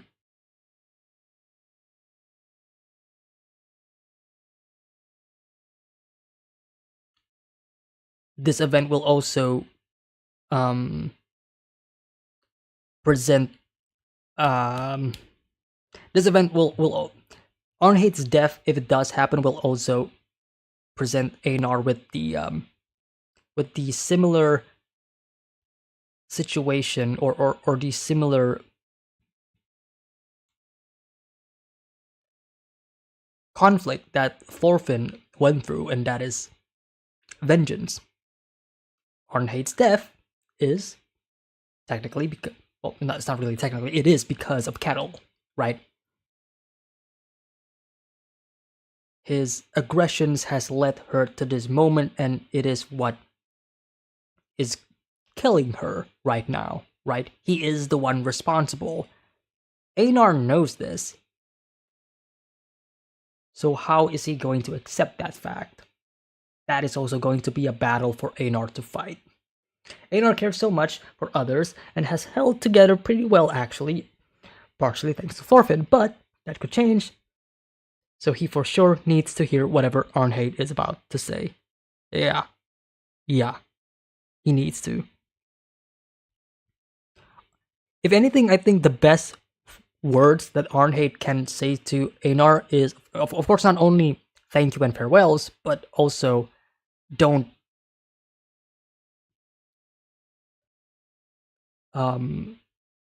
don't pursue the path of vengeance or whatever. You know what I mean? Like words akin to that, because that is exactly what Gardar did, and look what happened to him. That is exactly what Thorfinn did, and look what happened to him. So yeah, I feel like some words of in a similar manner of like, hey, maybe don't continue the cycle of violence and revenge, and move on and try to find, peace. It's gonna be hard, but if you can do that for me, then thank you. If it's something like that, I will 100% accept it. Like, I think that would be almost necessary even for Einar to hear. I remember in previous episodes, you didn't seem keen of a tragic event for Arnheid. Now you have seen this. Are you satisfied with how it has gone down? Totally. The reason why I was the reason why I wasn't too keen on Arnheid dying was the idea that her death is only going to make it worse for Einar.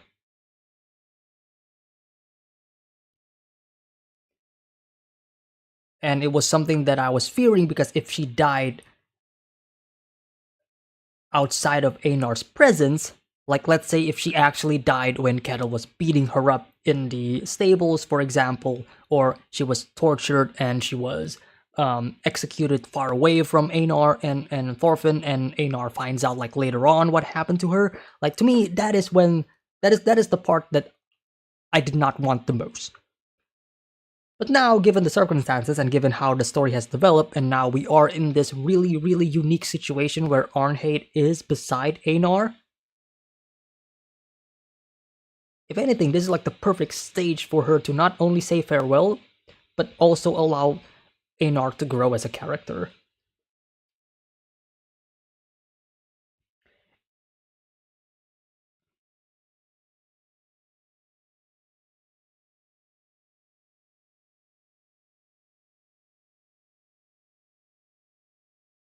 Give the plebs some fight next episode and we get back to the real show. It would be hilarious. Not even hilarious. Like, it would be, well, yeah, it would be funny, but it will also be really cool if the next episode is just nothing but battle between Canute and Ketil, and then we do not see Arnheid and Einar at all. like we don't see them at all. That would be funny. That would be funny. Like Arnheid, like it would be hilarious because I would be imagining Arnheid just waiting for 20 minutes before before she actually says anything.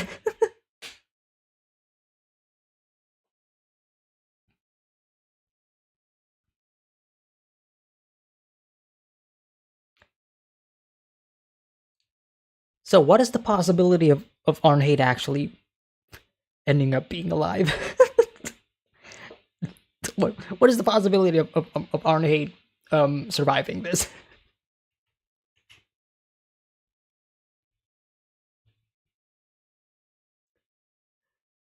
0%. What if what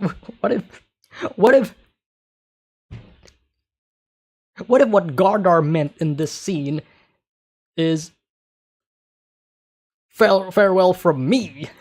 Like, tell them I said farewell because I wasn't able to say farewell. So can you wake up and tell them that I said farewell?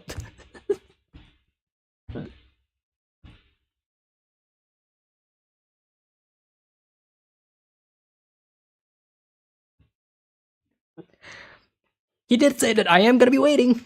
I'll be waiting. He doesn't specify like how long he's gonna wait, but he is gonna be waiting.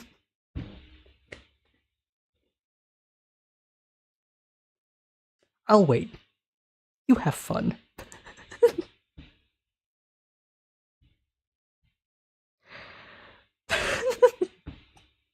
that's like that's what a person that is still huffing copium would say. But nah, like Arnheid 100% is she is going like she is on her deathbed literally.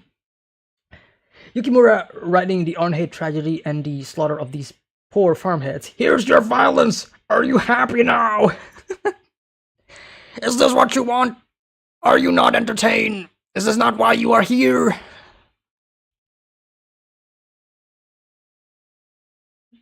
Like even Olmar's like, I don't want to be here. Where is Olmar? There he is. Like, I don't want to be here. I don't want to be here at all.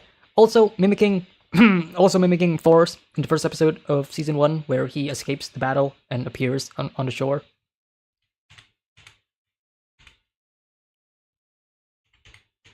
Olmar's gonna become a true warrior. Oh man, this dude, this absolute unit. I don't even. It is very anime for him to appear behind Knut and announce that I am here to kill you. It would be even more hilarious if he shouted. If this was Thorkel, he would 100% shouted like, Knut, I am here. He needs to announce his presence. Like,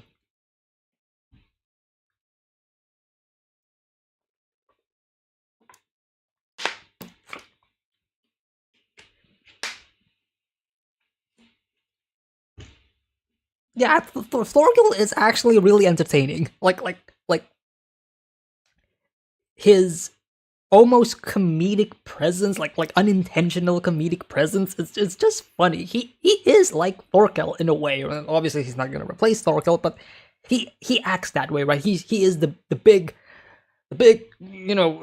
bronze and not a lot of brains guy who knows nothing but violence and kill and murder.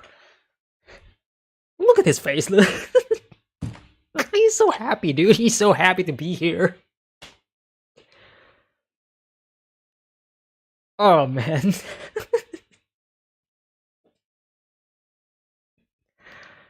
uh, yeah, this episode is fun. This was a fun episode for the most part.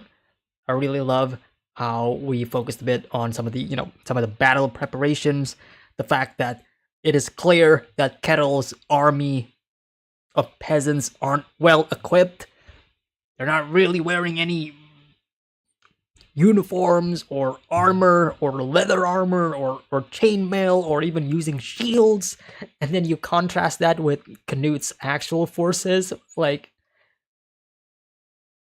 would you look at this? We're using shields. Like we're actually using, this really handy tool called a shield that blocks arrows. Isn't that handy? Like, wow, who would have thought? Oh man, the complete, yeah, yeah. Canute got this in the bag. Like Canute's not gonna die. Like we know this. Canute's not gonna die. Olmar probably not gonna die. Thorgil probably gonna die, but gonna die a warrior's death, perhaps. Ketil, I am not sure.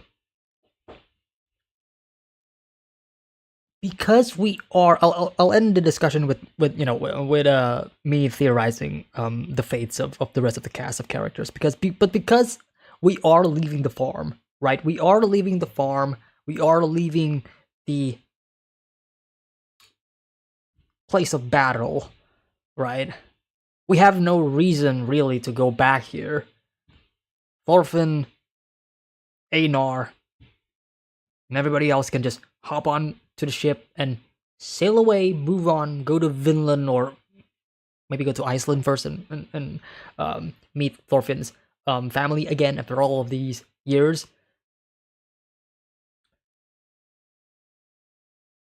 So what's gonna happen to the farm?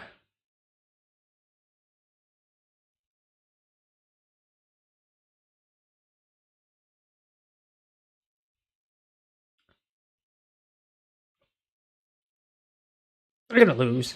I mean, obviously, we're fighting against Canute, and Canute has real life historical plot armor, so he can't actually die just yet, at least.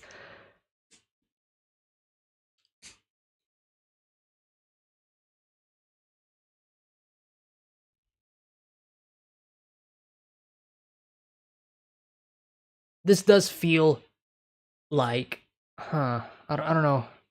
I don't know how to. Yeah, I don't know how to feel. I actually don't know, because we have spent almost the entire season on this farm. It's kind of like, our home for this season, right? We've met a lot of really good characters in this season, in this farm. Well, good being relative, but characters that we have grown to like. Spherical, Snake to an extent. I really like Snake. And a bunch of other people, Pater especially, right? So we have some attachment to this farm. So it's a matter of like, okay, what's gonna happen to the farm?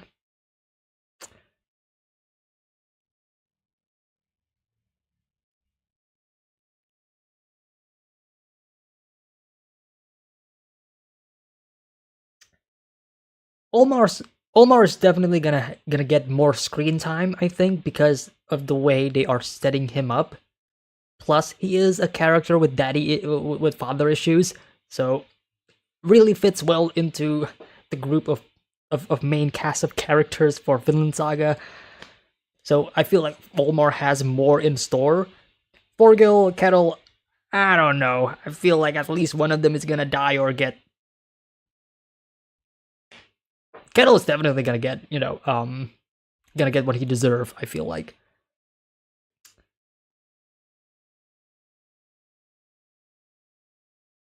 Snake, ah,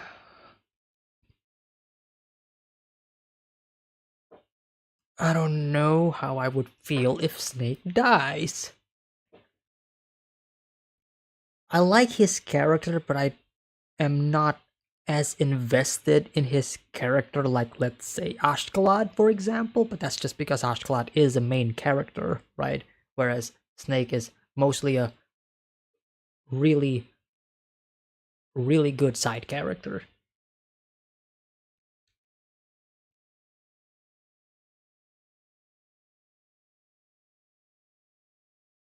It would be interesting, though, if Snake actually switched sides and joined Canute. I don't know how that's gonna work, or how we could reach that conclusion, but it would be interesting if Snake follows Canute.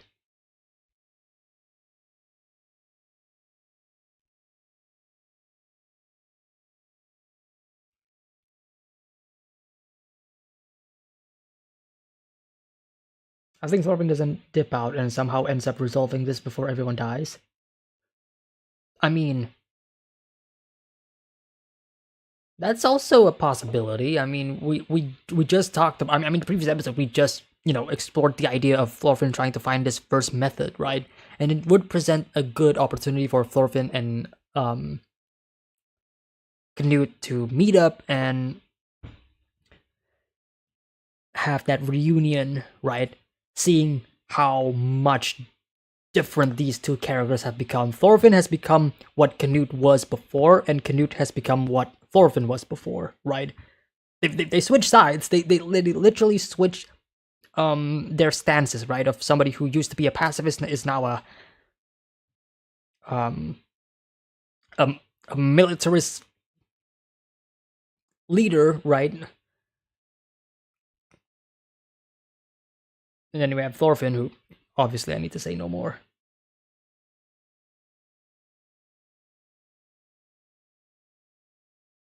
All you need to know is that the last episode will be absolutely peak cinema masterpiece. God, the finale is going to be beautiful.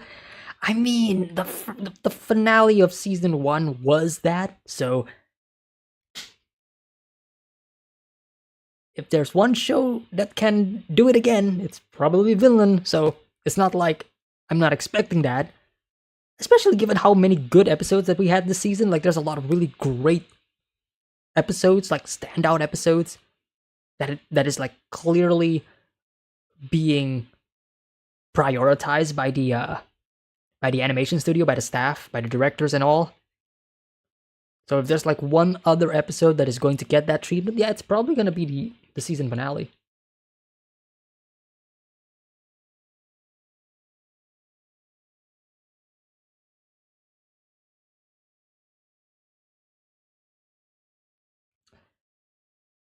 Yeah, this season is peak. This story-wise, thematically, character writing, they're all great. I think the only thing that is dragging it down just a bit is that the production quality isn't as consistent as season 1. Some of the highest highs that season 2 delivered, I think, far surpasses the highest highs of season 1. But some of the lowest lows of season 2, I think, is lower than the ones in season 1. Things that the Blu-ray can fix, obviously. But yeah, that's like the one thing that I think is like just keeping it from perfection, for me at least. Which is why I know that once the Blu-ray version is out and once I see if there is a difference, and I'm sure there's probably gonna be a difference, yeah, I think that's probably when I'm gonna be like reviewing the show as it is. Like right now, I would say that season 2, again, like story-wise, thematically, the message and all that stuff, 10 out of 10. Overall, I would probably give it a solid 9 out of 10. But if the Blu-ray version fixes some of these things, then I can just easily give it a 10. Like that's the only thing that is like just keeping it away from a 10 for me. Like even in like some of these episodes, like especially with I don't know if I can find it, but multiple instances of like character models being off, some faces not really having faces, and all that stuff, some animation feeling stiff and all. But yeah, that's pretty much it. All right.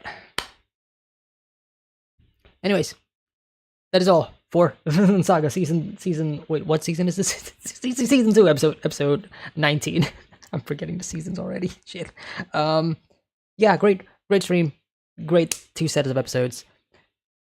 Hopefully, I can actually watch the next episode next week and not delay it again. Like what I'm doing right now. So yeah, hopefully I can do that. All right. Thank you all so much. It's been great. It's been fun discussing with all of you. See you all next week. Hopefully. For more Vinland Saga. Take care, guys. Have a nice day. Peace.